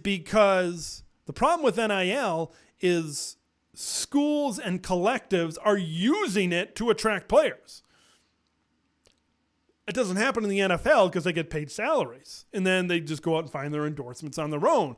I think that's originally what people thought was going to happen with NIL here. Oh, they're just going to get 1,000 here. They're going to get 10,000 here. Now people are making millions, and kids are deciding what school to go to based upon what happens with the NIL negotiations. I don't know if you can put a cap on it. I don't know. I think you're getting into some dangerous legal territory there if you put a cap on NIL, because right now the NCAA has determined and has said it is a kid's right to be able to go out there and do what they need to do and go out there and make what they want to make. I agree with that. Kid gets to 18 years old, kid's a legal adult, should be able to make as much money as they want on their own. When schools start tampering, when schools start forming collectives and try to... So I think that's just where we're at in this particular time right now. With that type of legal situations. More comments here. Notre Dame needs to stay independent, and I've brought up this idea before. Notre Dame needs to stay independent, but must play a 5-game Big Ten schedule. Both the Big Ten and Notre Dame will make money, and the fans will eat it up. I think I brought that up, I want to say last winter. I remember it being cold out when I was walking on the deck and thinking about this video idea. Yeah, all sports except for football. That's the way you could start it. You could start it that way. You know, you look at, and the thing is, you can have all of these. You can have all of this. You can have it all, man. Right? You can have Michigan every year. You can have Michigan State every year. You can have Purdue every year. You can have USC every year. If you do the Big Ten in every sport except for football, and they stay independent for as long as they want. But remember, you got to wait until 2036 unless these Catholic lawyers can come up with something to get out of this contract before. And that's what I think the ACC just hired some counsel, some general counsel or something, some law support, so because they think that Florida State and Clemson, some of these ACC schools, are going to be on the come up, and they're going to try to have a lawsuit to get out of this contract. It's crazy what's happening. When I started this channel, I thought I'd be talking about who's going to have the better running game, who's better at blocking a power and an ISO, things like that. But now we're talking about the Supreme Court of the United States. We're talking about, I haven't even mentioned on this channel and in this live chat, and I haven't even mentioned, what was that, a week ago, those congressional hearings on NIL, a lot like those Facebook or TikTok hearings where it says, these people don't know. Why are we going to Washington to try to figure this out? I always thought that conferences like our beloved Big Ten, other schools, are going to put in their own legislation to try to figure this thing out. But yeah, I think Sunshine Design, I think that's a good start right there. All right, let's look at this. Jared Jones, it sucked for the Big Ten to have Iowa, Wisconsin, Michigan State, Nebraska all have down seasons. 3 of the 4 should be way better this year, which will help the conference big time. Okay, let's look at those 4 teams. Iowa and Wisconsin. You're doing good when a down year is 7, 8 if you count the bowl games for the Hawks. And then Wisconsin was 6, 7 in the bowl game. 7 and 8 win seasons are down years at Iowa and Wisconsin. That's how you know you're running good programs. Michigan State. Yeah, they got to get back. I think they got a solid team. There's an interesting quarterback battle going on in East Lansing, Michigan between Peyton Thorne and Caden Hauser. Caden Hauser, 4-star kid. I don't know for a fact. I assume he's related to Joey Hauser on the basketball team. Not positive on that front. Watch the film. He looks like a pretty solid quarterback. Can he beat out his senior Peyton Thorne at quarterback? I just don't know. It's hard in the Big Ten East for Michigan State. They got some decent West crossover games as well. Nebraska, I don't know. I know it's a different coaching staff, and I should not judge them I shouldn't judge them the same way I judged them when Scott Frost was the coach. But, I mean, you look across the board, and they should be a good program. They should be a good team. With Nebraska, I have taught myself to temper the expectations. I have taught myself to not get so amped about Nebraska. Wait and see. We're going to find out a lot about Nebraska early on in the season. Going to Minnesota, your boy Big Ten Ted is going to try to get a credential for that game because it's in my backyard. A lot of storylines Thursday night. It's isolated by itself. And then going to Colorado the next week after that. We're going to learn a lot about if Nebraska is a real deal program going to those 2 programs. You can say what you want about Colorado. You can say what you want about Prime. But they've brought in some talent in the transfer portal and via recruiting. J-Man34, check it in here today. Missed a lot of the show. It doesn't matter, you're here. Thoughts on Jaden Davis, the highly touted quarterback class of 2024. I will say this about Jaden Davis. So the rumors have it that he's committed to, it's not a rumor that he committed to Michigan, that's happened. And the rumors are that he's using his commitment to recruit further at Michigan, to bring other players into the university, which is what some people are thinking or thought maybe a couple of weeks ago. The situation might be with Dylan Raiola and Nebraska. But you look at the class of 2024, For quarterbacks in the Big Ten, Dante Moore, Malachi Nelson, Jaden Davis, maybe, but probably not Dylan Raiola. Probably not. I don't think it's going to be Dylan Raiola at Nebraska. I think it's going to be Georgia.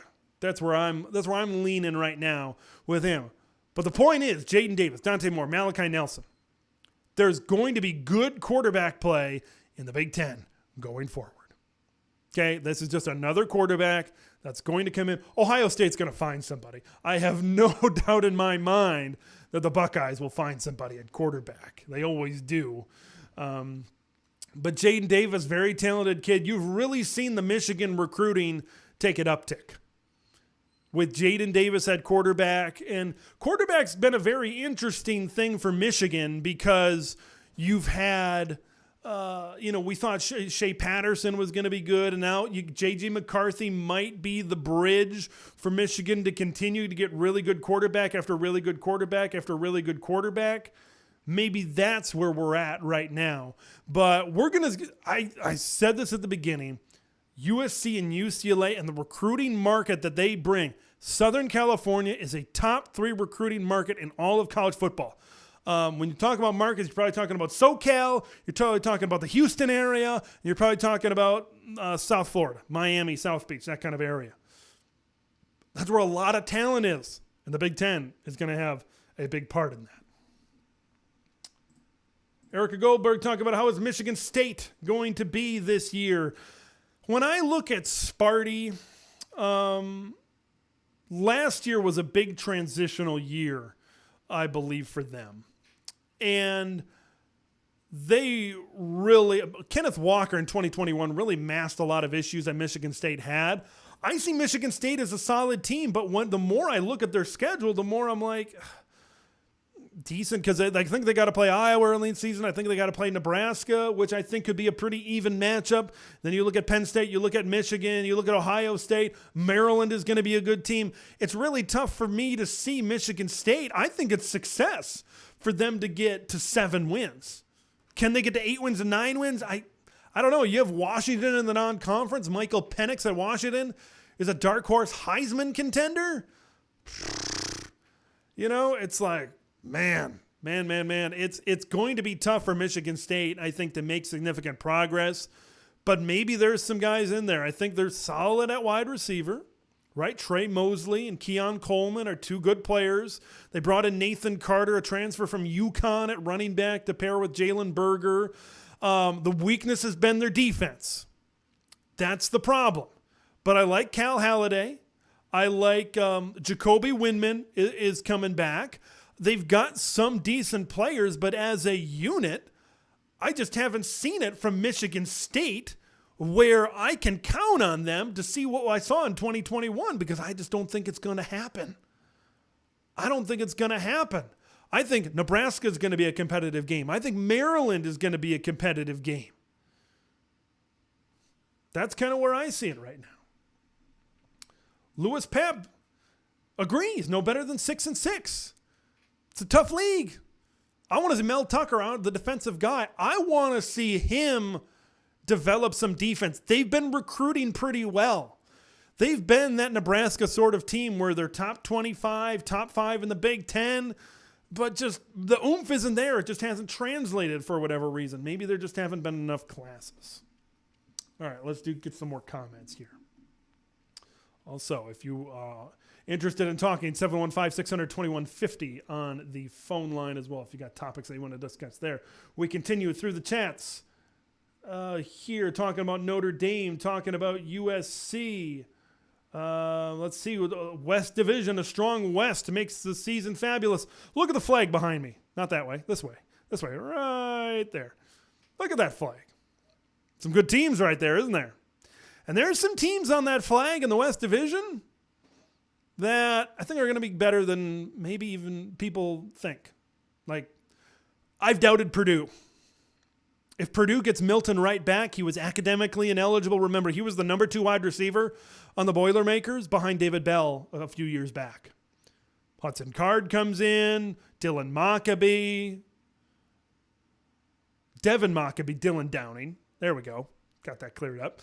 At Purdue, like, it could be a solid team. Wisconsin and all the changes they've made. You look at Nebraska, maybe they can put it all together. They've had talent on teams before, but maybe Matt Rule and all this talent is all going to come together at once here. Minnesota, yeah, they've lost some players. I was going to talk about transfer portal stuff. I'll talk about that here before the show's over here today. Minnesota, they've brought in some good teams. They've brought in some good players on their team, I should say, but they've lost a lot on defense. Iowa, I like Iowa. Iowa, Wisconsin. That's going to be a fun matchup. I had that projected as the first CBS game mid-afternoon of the season. Battle for the Bowl of the Heartland Trophy. Illinois has a fantastic defense. Fantastic front. A lot of depth in the West. You look at that division, I think Wisconsin's the only team that could probably be like a 10-win team in the regular season. Maybe Iowa, I think, could be in there 9 or 10 wins as well if things go right. But when I look and I kind of keep on going down, and that's a good division. Northwestern is kind of in there, and it's, I don't know. It's tough sledding for Northwestern right now. Sunshine Design coming up with a comment. Nebraska, Minnesota will be a good test for programs to open the season. However, oh man, that Nebraska Northwestern game was awfully misleading. Man, did I think, I'm like, Northwestern, it's an even year. Ryan Helinski, remember the game he had? Remember their running game, right? Cam Porter and Evan Hull. Peter Skoronsky and everything tackled. Things seem to be gelling together.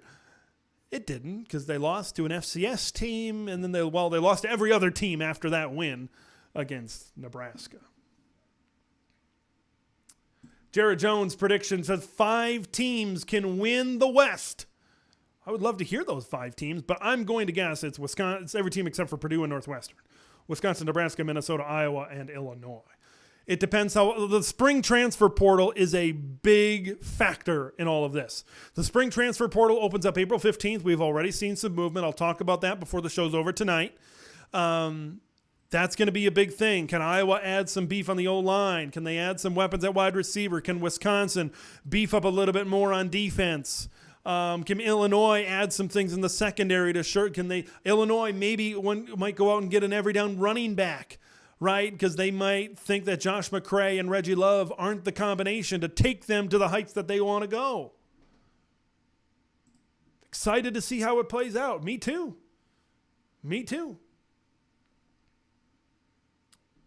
Erica coming in with an opinion on Purdue. They lost Aiden O'Connell, Charlie Jones, and their coach.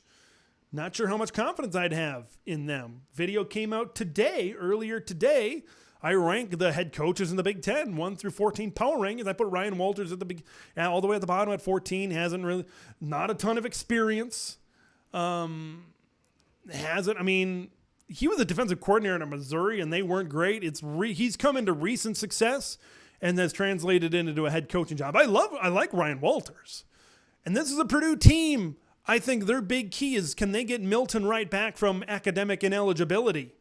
If they can, I think Milton Wright can step up and be that guy. Like, look at all the receivers that Purdue has had. You go all the way back to Rondale Moore. Let's see if I can name these all in a row. Rondale Moore, David Bell, and Charlie Jones. Maybe it wasn't that much, but that's gone. That goes all the way back. Remember that game? I think it was Rondale Moore that he had in that 2018. Correct me if I'm wrong in the comments. 2018 upset of Ohio State at Ross-Ade Stadium. They've had a lot of good number one wide receivers for a long time, and Milton Wright, I believe, can be that guy. Where is Hudson Card on his progression as a quarterback? We've seen him do some things at Texas, but not enough to keep Quinn Ewers and Arch Manning out of Austin, Texas. How can he be? I think there's parts on this offense, new coaching staff. I think, there's a lot of change. That defense wasn't great to begin with, and then you lose a couple of key parts of the portal on defense. I just don't know if Purdue, I want to believe in them, but I just don't know. I think they might. I think if they get to bowl eligibility, I think that could be a big success in year number 1 for Purdue. A1 Googler identifying as a Purdue Boilermakers fan.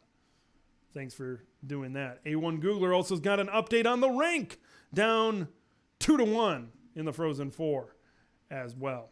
Erica, more on Iowa. If we don't add at least one wide receiver, we're in deep trouble. Two of our wide receivers are already injured. Injuries played a big problem on the wide receiver front last season. Of course, Keegan Johnson got hurt, and then is he progressing towards coming back? Is he progressing at all? It was week by week for the entire season. It seemed like for Keegan Johnson. Would last year have been a different story with Keegan Johnson? Maybe a game. Maybe Iowa State, who knows? They find a way to pull that one out early in the season. I don't know. Maybe they got still one game. That's 8-4. It's a pretty darn good season. Jared Jones, Iowa, Nebraska on CBS this year because they get the Black Friday game. That's part of CBS's deal. You can kind of go look at my video of the Fox, CBS, NBC predictions that I have, which games are going to air on which networks. Should get some good ratings. Those are two big and very good fan bases. Big ratings. It's going to happen. Big time. Erica says they need to beat Nebraska. Boy, if Nebraska pulls off 2 in a row against Iowa. I know Iowa has, for the most part, since Nebraska's joined the Big Ten, Iowa has controlled the series. Don't have the numbers in front of me, obviously. But that's a situation where if Iowa falls in Lincoln, it's a great start for the Matt Rule era. No question about that. Going to try to back scroll and try to find some other comments here today. Here's an interesting one. I'll take the bite. I'll take the bait on this one. We have lost the student in student athlete. I think that was lost a long time ago. Hold on.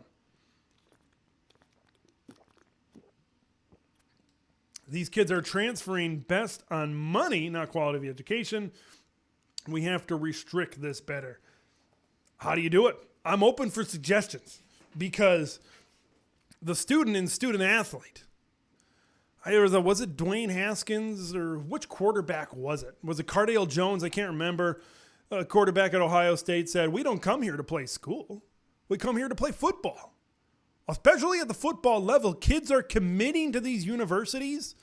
Kids are committing to play sports. They're getting their school paid for because of sports. That's their future. The education is the side bit. That's just the way we've gone. I honestly think it's been that way for a long time. It's been that way for a while. You can call it unfortunate, you can call it whatever, but it's just the reality of the situation. It's just the truth.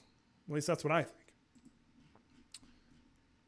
More comments.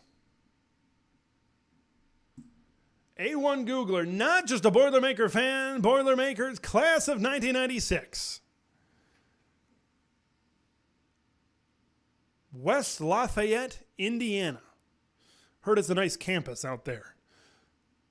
Have not been there myself. I've driven through Indiana. That was a long time ago, though. Jared Jones talking about the Iowa-Nebraska game. It's been on BTN the last few years. I've always thought that's been very undervalued. It has. I believe that we got a lot of great rivalries in the Big Ten. I don't think I need to tell anybody twice about that.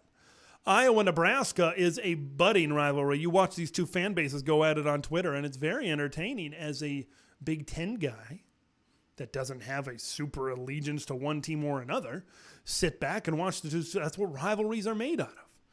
The bantering back and forth. And for as many games as Iowa was able to win consecutively, I believe, and Hawk fans, I understand you want to keep on winning, but going back and forth can be good for a rivalry. Michigan breaking the streak of Ohio State.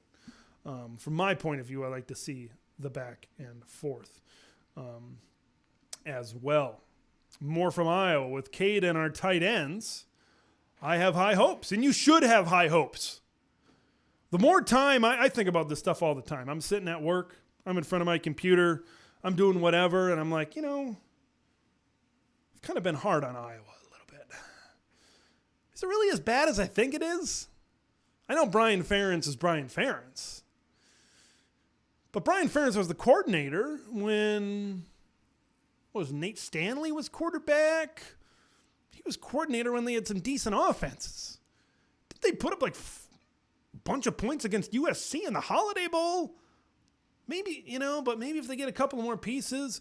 Cade McNamara was born to play football at Iowa. Leaning on a running game. Leaning on a defense. He was born not turning the football over. He's the prototypical Iowa quarterback that you want there. Cade and the tight end game. Caleb Johnson at running back. He's poised to break out. He really proved himself in the second half of last year. Maybe this Iowa team, we know about their defense. We don't need to, we know about their defense. Tory Taylor can change a game by himself. Maybe this is an Iowa team that we need to start talking about. A lot of hype for Wisconsin. I fed into a lot of that. And they deserve it. They've gone out and they've put together a great team. But Iowa is going to be there playing how they play, forcing turnovers, getting involved in the running game. I talked about it, and you'll see it on the video tomorrow. I'm kind of giving away all my stuff for tomorrow, but that's fine. We're right here. We're right now. Offensive line is the key for Iowa. Got to shore some things up. They've made some additions on the offensive line. They were inexperienced last year. Got to get more experienced. Full camp, spring, full off season, spring camp, fall ball, all that stuff. Iowa's offensive line will make or break this team. You got to create running lanes for Caleb Johnson to set up the passing game with Cade McNamara. You got to give Cade McNamara time to find his receivers down the field, because I think it's going to take some time for these routes to develop at Iowa. That's what I feel. More comments. Talking about Tory Taylor. Oh, man, I love watching Tory Taylor. That's a punter. I never thought I'd say that and feel that way about a punter. But he is fantastic. Fantastic. In how he can change a game and pin teams inside the 12-yard line. That's a weird number. Inside the 10-yard line. He can truly come back and change a game. No question about that. J-Man34, looking forward to Luke Fickell's inaugural season with Wisconsin. The schedule shapes up pretty well for Bucky. Okay, you get Rutgers, you get Indiana, and then Ohio State at home. As far as your East Division crossovers, the Badger schedule is favorable. Very, very favorable in Madison, Wisconsin. Jared Jones thinks Fickell will have Wisconsin back in no time. I do not disagree with that. And we've got a prediction for the Big Ten Championship. Is this our first Big Ten Championship prediction of the offseason? I think it is. Award goes to Lewis. Wisconsin and Michigan in the Big Ten Championship. Would not surprise me. Would not surprise me at all. Wisconsin, Michigan. I could see Michigan, Ohio State, Penn State from the East. It would not surprise me to see any one of those teams from the East Division make it. You look at the West Division. Right now, I look at Wisconsin, I look at Iowa, and I think you got to throw in Illinois right now.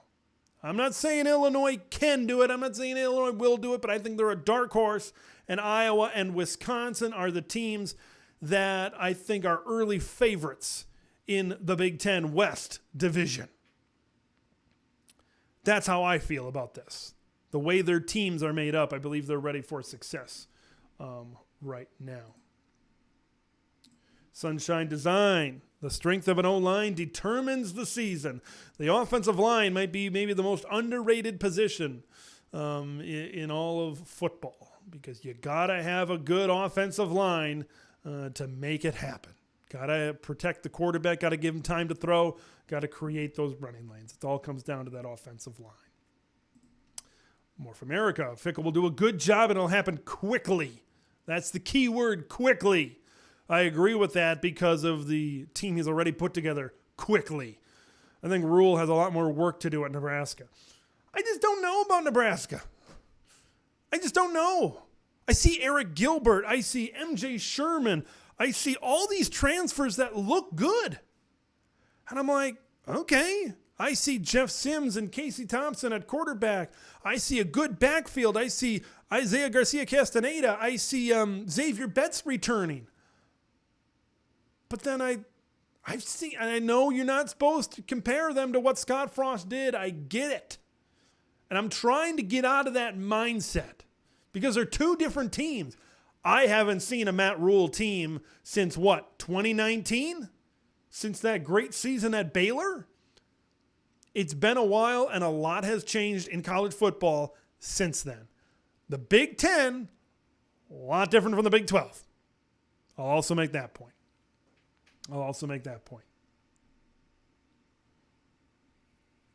The Thinker, also known as the Philosophizer, maybe? I think the huge TV contract that the Big Ten signed proves that USC and UCLA was the right move. It was a great move. I talked about it as the trifecta of a move. It brings blue bloods, great programs, UCLA basketball, USC football. It brings the TV market, brings alumni. Maybe it's more than a trifecta, a quadfecta, a fivefecta. Maybe that's what it is. More Big Ten. Oh boy, we got three more. We got three more Big Ten championship predictions. I'm going to start with Jared's Big Ten prediction. Iowa, Ohio State. These teams matched up last year. Remember when Iowa forced all those turnovers early? Couldn't really do a ton with it. Kind of held on Ohio State before they exploded, before the dam broke in the second half of that football game. Be a good matchup. Let's go to Sunshine Design. Illinois, Ohio State. Another vote for Ohio State, but a vote for Illinois. That defense is the offense. I think that's what I want to know. Is Luke Altmaier good enough at quarterback? Are they going to get some? Their offensive line was really exposed when Chase Brown was not there to make them look good in the bowl game against Mississippi State. Have they improved the offensive line? I just don't know if there's enough on the offensive line. I don't know if there's enough at Illinois. I don't know if there's enough oomph that there is at maybe Iowa and Wisconsin. I don't know. They got a good receiving core. Okay? They got a really good receiving core with Isaiah Williams, Casey Washington, Pat Bryant. But this was a team that ran the ball a lot last season with Chase Brown. Is Barry Lunny Jr. going to redo his scheme to try to throw the ball a lot more? That's the question. Erica, Iowa fan. I'd love to see Iowa and Michigan, Big Ten championship game. Cade McNamara has a chip on his shoulder, so do all of Iowa City. When you talk about, I'm a big guy, I work in sports broadcast TV, and I produce games. I work in the replay room. I work in so many different things, and when I look at a TV broadcast, I look at it with different eyes than maybe a normal fan would. I look at it, what does the cold open look like? What does the hype package look like? What are the storylines? What does the open look like? Gus and Joel come on cam. What are the first thing they're talking about? That's the kind of thing, that's the lens I view a lot of sports television through these days. Okay? Cade McNamara playing for a Big Ten title against his former team. He won a Big Ten championship at Michigan. Won a Big Ten title for the Wolverines, and then they go with the young kid and send him out the pasture. It writes itself. It's a beautiful script. The script writers got it right if they pick Iowa and Michigan. Well, I would love to see that. I would love to see the interviews with Cade leading up to it. I'd love to see the hype packages. I think that's the story. That's the story I would love to see. And maybe other stories will develop as time goes on, but that's a story I would love to see. Offensive line, we talked about it before, is key to success. Michigan has done a lot, bringing in 3 transfers that have experience. They've brought in a lot of guys that have been team captains. Michigan preseason favorites for a 3rd Joe Moore Award. That would not surprise anybody. Not surprise anybody.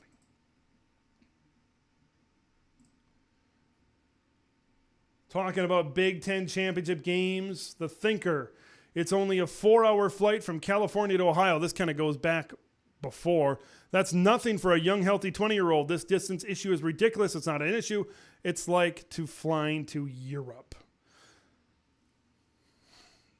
I don't think it's an issue for the people flying. I think you're right. I think it's the financial part of it that, and I'm not saying, and look, I personally, I don't fly a ton. I'm just looking at these numbers to try to think maybe how a Big Ten president would think. Pinching pennies where they can. Where's the value? That kind of thing. Got another prediction. I'm going to assume you're not talking about the Quakers of Pennsylvania University. Penn State and Nebraska. Big Ten championship from Buckshot Kid. Nebraska. That's bold. That's bold. What would Nebraska have to do? Okay, let's talk about it. What would Nebraska have to do to win a Big Ten title? Their quarterback, probably Jeff Sims, would have to, because he's on kind of some really dark horse Heisman odds right now. Jeff Sims would have to come in and be very good. I believe their running game, Anthony Grant would have to be a 1,000-yard rusher. Okay? I think they'd have to have a really good running game. Their offensive line would have to take a ton of steps forward, and their passing game would have to be good as well. They'd have to take a lot of steps forward. They'd have to realize their full potential this season on offense. Okay? Defense, that's where they really have to improve. If they want to make the Big Ten championship game, they need those transfers on defense to really come up big. And they need those SEs. They got transfers from Georgia. They got transfers from Texas A&M. They got transfers from Florida. They need those defensive transfers to really come up big. And they need to get lucky. Okay? It's been beat to death, the one-score games in the Frost era. But they need to win close games. I will believe Nebraska is turning the corner when they win close games. Until that happens, I won't believe that they're turning the corner. But in reality, Nebraska, if you get to bowl, you get to 6 wins, you get to 7 wins, I think that's a fairly successful season in year number 1. Penn State does deserve to be in the conversation. Drew Allar is a tremendous talent at quarterback. They have one of the best backfields in the country with Katron Allen and Nick Singleton. They've got good. Dante Cephas coming in from Kent State. Wide receiver is going to be good. Keandre Lambert-Smith. You look at Theo Johnson at tight end. The defense is really good. It was young. Abdul Carter is going to be one of the best linebackers in the Big Ten. Penn State is going to be in every game this season. But the big question for Penn State, the big question for James Franklin, can they get a big win? Can they get the big win? They got the blocked field goal. They got all that 2016 that led them to a Big Ten title. Can they do it again? Ohio State, Michigan. Got to beat one of them. If they want to make the Big Ten title, got to be one of them. Lord Raiden checking in. Friend of the channel. Penn State deserves to be in the conversation. After, there's more to the sentence, after they actually accomplish something. That's what I just said. They need to beat Michigan, need to beat Ohio State. That's where they're at. They've proven that they can hang with the rest of them. They can prove that they can be the best of the rest. But for Penn State, they need to do it right here, right now. This is a big year. I believe 2024 could be their year. Katron Allen, Nick Singleton will still be here. Drew Allar will still be here. All these great recruits that they've been bringing in will still be here. I think this year is a foundation. Maybe they can beat Michigan or Ohio State. Who knows what can happen in 2024. But it's also going to be tougher because of USC and UCLA coming in. And who knows what it's going to look like with divisions, no divisions, 3-6-6, scheduling, all that sort of stuff. Jared Jones, resident Buckeye, says Penn State will be a problem this season. They're going to be a problem for a lot of people. Penn State going to play West Virginia right off the bat. Got to play Illinois at some point here early in the season. That's game 3 or 4 as well. I got to see what all of these things look like, what these rosters look like after the spring transfer period. Because let's not forget,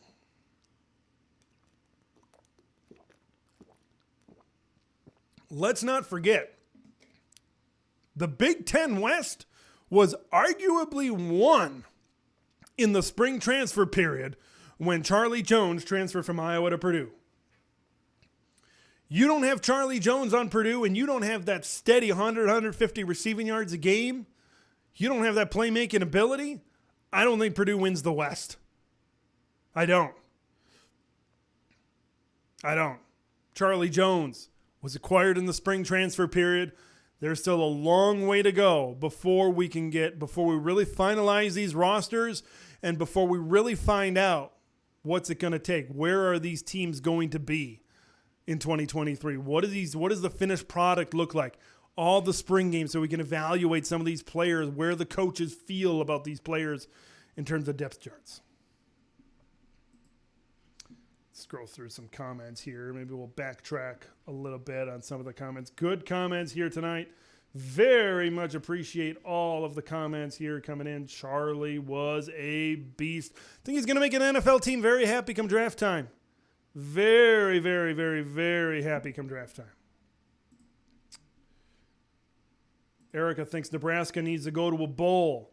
Like if they go 5-7, it's an improvement. But remember, this team went 4-8. It's only a one-game improvement. I think the basement has got to be 6-6 for Nebraska this season.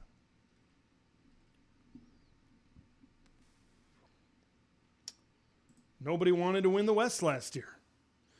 Lots of competition in the West is maybe another way to look at it. Illinois, I really thought it was going to be Illinois until they lost to Michigan State and couldn't get it done down the stretch. Okay, that showed me this is a program that's got some good talent. It's just they haven't been there in those situations in the stretch when you got to pull out big plays. Like they got out physical late in the season against Michigan State. I remember that game. Some good comments here tonight. Just a reminder, if you haven't already, subscribing is the best way to keep in touch with what I'm doing. I'm putting content out every day here during the off season. Videos come in on Tuesdays, Thursdays, and Fridays. Live streams on Wednesdays at 8 o'clock Eastern Time. This was pushed back due to the Golden Blue Dude tribute show on that channel on Wednesday. That's why we're doing it today on Thursday. But Wednesday is the day for the Big Ten TED live stream to talk about all things Big Ten football and beyond. So subscribing is a great way to keep in touch when I'm going live and when things are, when you can call in, when you can chat, when you can super chat, when you can do all that stuff and engage. Love the conversation. We had our first call that we've ever had here on a live stream earlier today with Dave Valensky. Appreciate that from earlier today as we keep on growing and growing. Just like the Big Ten, as a conference, we keep expanding and expanding and expanding. Penn State could do it 100%, J-Man says. I want to see what their defense is like. I think it's going to be good. Jair Brown, Joey Porter Jr. no longer in Happy Valley, Pennsylvania. What's going to happen there? Speaking of Penn State, Trey Potts, the former Minnesota running back, recently announced that he's transferring to Penn State. Pennsylvania kid, going back home, but he's going to be behind Katron Allen. He's going to be behind Nick Singleton. At the very best, Trey Potts will be the number 3 running back in this Penn State team. And maybe he gets involved in other ways. It was a little bit puzzling if he's looking for playing time. Like he could have maybe been the number 2 running back on the Minnesota team if he would have beaten out Bryce Williams for that number 2 job. And now he's transferring where, to be honest with you, I don't know if he's going to see a lot of time. I don't know if he's going to see a ton of time behind that great duo of Katron Allen and Nick Singleton. Maybe a little bit, but maybe it's just going back home. And it takes 2 to tango, right? When you talk about transfer, school's got to want them as well to fit into those 85 scholarships. So maybe they have plans for Trey Potts that maybe I'm unaware of. Lord Raiden said, hasn't it been Penn State's year for a decade? Almost a decade. Won the Big Ten championship in 2016. I think what a lot of people are at, they saw the talent of Sean Clifford. I think Sean Clifford hit his ceiling a few years back. I think we'll look upon him very fondly at Penn State for the success that he brought, a couple of 10-win seasons, I think. Yeah, 2019 and then this past year. A couple of New Year's Six Bowl wins as well. Won the Cotton Bowl back in that 2019-2020 season. And then, of course, this past year as well, what he was able to do. Now you got a talent in there in Drew Allar, which I believe Drew Allar, talent-wise, he's better than Sean Clifford. He's better than Trace McSorley. Okay, he's better than Christian Hackenberg. He's better than the Penn State quarterbacks that we've seen in the past. So has it been their year for the last decade? Yeah. Yes. You could say that. I believe 2023 is not their year. I believe it's 2024. I believe it's 2024 when Drew Allar is a year under his belt of full-time play. When Katron Allen and Nick Singleton have 2 years of full-time play. When you have Abdul Carter on defense. When you have all these guys. Marvin Harrison Jr. is not at Ohio State anymore. J.J. McCarthy, Donovan Edwards, Blake Corum, maybe Jim Harbaugh are gone for Michigan. I believe 2024 is the year of the Nittany Lion. That's how I feel right here, right now. That's the way it shapes up for me. But I could see USC. Look at all the talent with Deuce Robinson. I think I got that name right? The 5-star guy. They're going out and they are recruiting the best of the best at skill positions. Right? And then you look at that, and then you look at their Malachi Nelson at quarterback. Like, USC is going to be in the hunt. Don't sit here and tell me that USC is not going to be a Big Ten contender, because they are. They are going to be a contender year after year after year. Okay, UCLA, Dante Moore, I believe he was the number 3 quarterback in this last class, or this upcoming class of 2023. He could be a big-time player for UCLA, and they've been doing better bringing in transfer talent and bringing in high school talent. Okay? Like, there's good players coming in. 2024 is going to be it's going to be really different, right? You're going to see 12-team playoff, 16 teams in the Big Ten and SEC. The video game is coming back, so who knows what that's going to bring on the NIL front, and it's going to bring a lot more interest, right? We all love going and getting that NCAA video game at the end of July, and we're going to have that feeling once again, and now you're not going to have to download rosters. You're going to have the real faces and the real names in there, which is going to be fun as well. Very much. Look, man, 2024, I am so excited for 2024. So excited. Appreciate the super chat from Jared Jones. Great show. Thanks for doing this. We appreciate your support. Super chats are a great way to help support the channel and help grow the channel in many different ways, that there are resources financially that I put into the channel. And super chats are a good way to help out the channel and help grow that channel as well. Very much appreciate that, Jared. Big fan of you. Big fan of the show. Appreciate it. J-Man likes Brett Bielema. You and me both. You and me both, brother. He's a great coach. You talk about coaches I know how to win the Big Ten. Nobody knows how to win in the Big Ten more than Brett Bielema. He does it. He does it his way, and he does it a good way. What he's done, Illinois was the doormat of the Big Ten. Okay, people would come into the Big Ten, and they'd wipe their shoes on Illinois under Tim Beckman and under Lovie Smith. Now, Brett's got them 8-4 in just a couple of years. Fan-freaking-tastic. I'm seeing a lot of comments about USC having no defense. You are correct. Years. I've watched the Big 12. I've watched a lot of different people. A lot of different games. But man, holy cow, USC couldn't tackle anything. I watched the game in a hotel up in Fargo against Utah in the Pac-12 championship. And, man, they just couldn't. They got all the talent in the world on offense. But, man, do they stink on defense. Man, they couldn't tackle anything. You can have all that. And their recruiting skill, that's the one worry I have about USC with the Big Ten approaching. You can recruit defense till you're blue in the face, till you're cardinal and gold in the face. You need defense eventually. You need your Troy Palomalus. You need your Ray Malalugas. That's the identity you need back at USC. That's the identity you need back at USC. Sunshine Design, pumped about 2024. I am too. It's going to be different, but it's going to be fun. First full year of the new TV deal as well. All right, let's see what else we got. A lot of people talking about USC and their defense. Erica saying polar opposites, USC and Iowa. That would be fun to watch. I mean, I assume Iowa's offense is going to improve, so it won't be that bad. But imagine this past season. Say USC would have been the Big Ten a long time ago. USC and Iowa. How would that game have gone down? That would have been...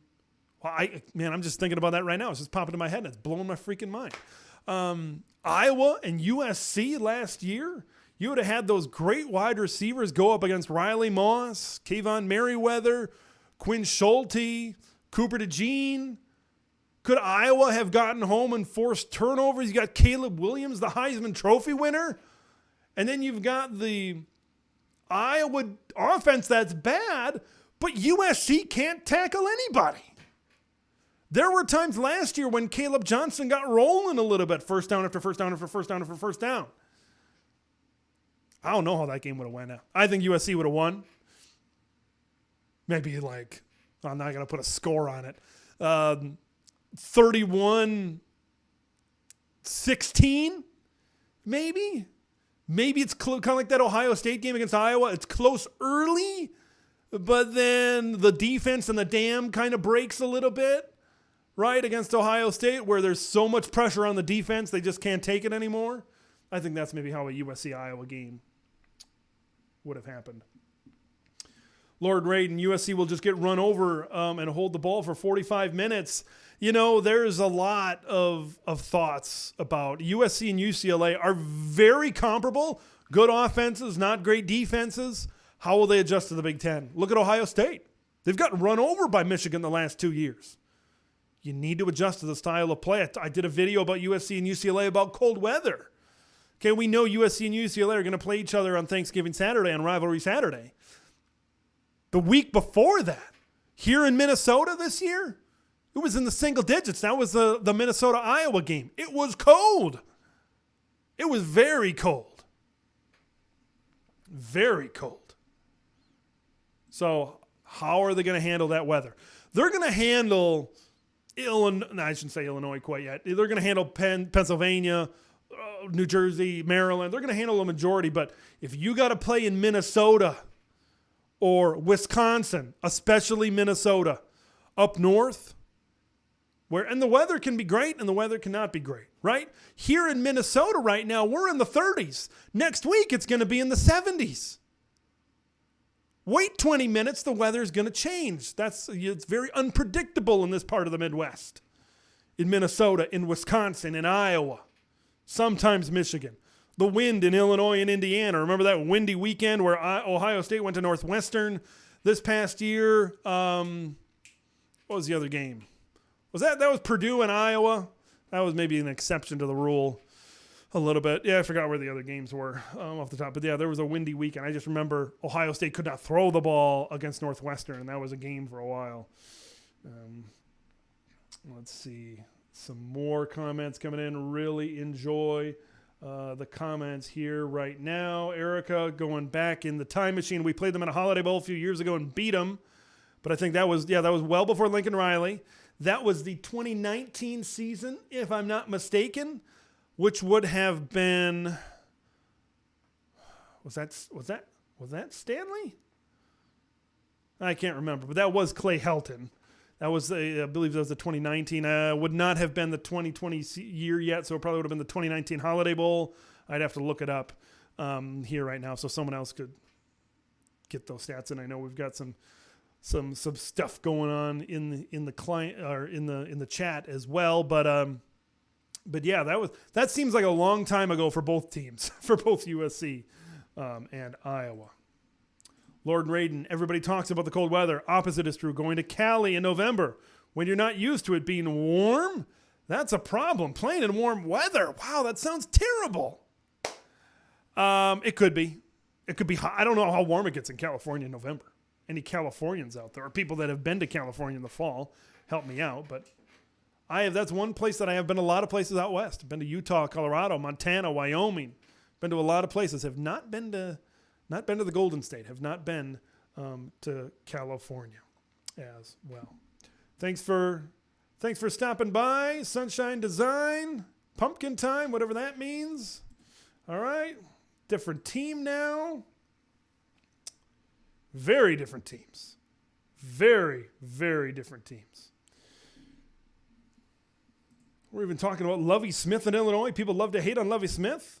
He was what they needed at the time. Remember, I think they went to a bowl or 5-7 one year. I think they beat Wisconsin on a last-second field goal. Was that might have been 2019 too. Jonathan Taylor might have been at Wisconsin as well. That sticks in my mind for some reason. Got a lot of Big Ten games up in here. A lot of Big Ten games up in here, and sometimes it gets scrambled up, so to speak. So.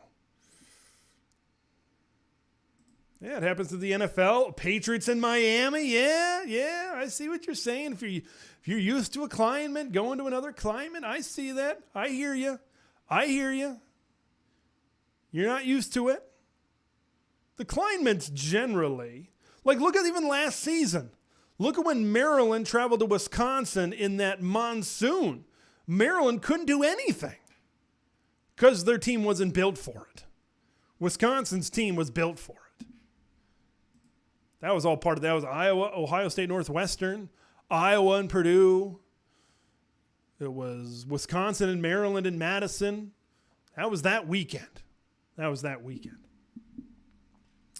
lot of good stuff here tonight. Appreciate it, everybody. Good stuff in the live stream. Just a reminder, live streams every Wednesday night going forward, 8 o'clock Eastern time, where we're here talking Big Ten football. Spring transfer portal is set to open up pretty soon. So there should be a lot of videos, a lot of content coming up in terms of that. So really good discussion tonight. We talked about the future of college athletics in terms of paying players, employees, that kind of thing, all the NIL type of stuff, transfer portals type of stuff. We talked about expectations for the teams next season. Lots of good discussion. We had our first caller in Big Ten TED Live history. Thanks to Dave for that. We'll hopefully get some more calls here next time. Really love chatting back and forth. Throat gets dry, got to drink water, got to take pauses, so it's good to be able to chat back and forth. But I think we're going to wrap things up here for tonight. Go watch Michigan. We got 2-2 game at the end of the second period. We're in intermission right now, so we'll see if the Wolverines can get it done against the Quinnipiac Bobcats, if I remember correctly, over there. So it's been great. Thanks for everybody for coming into Big Ten TED Live here tonight. Next Wednesday night, we will have Big Ten TED Live. A great way to suggest ideas for live streams and for videos. Hit me up on Twitter at Big Ten TED.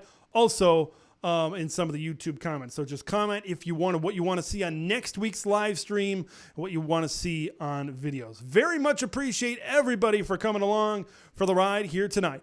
Until next time, I'm Big Ten Ted. We will see you in the next one.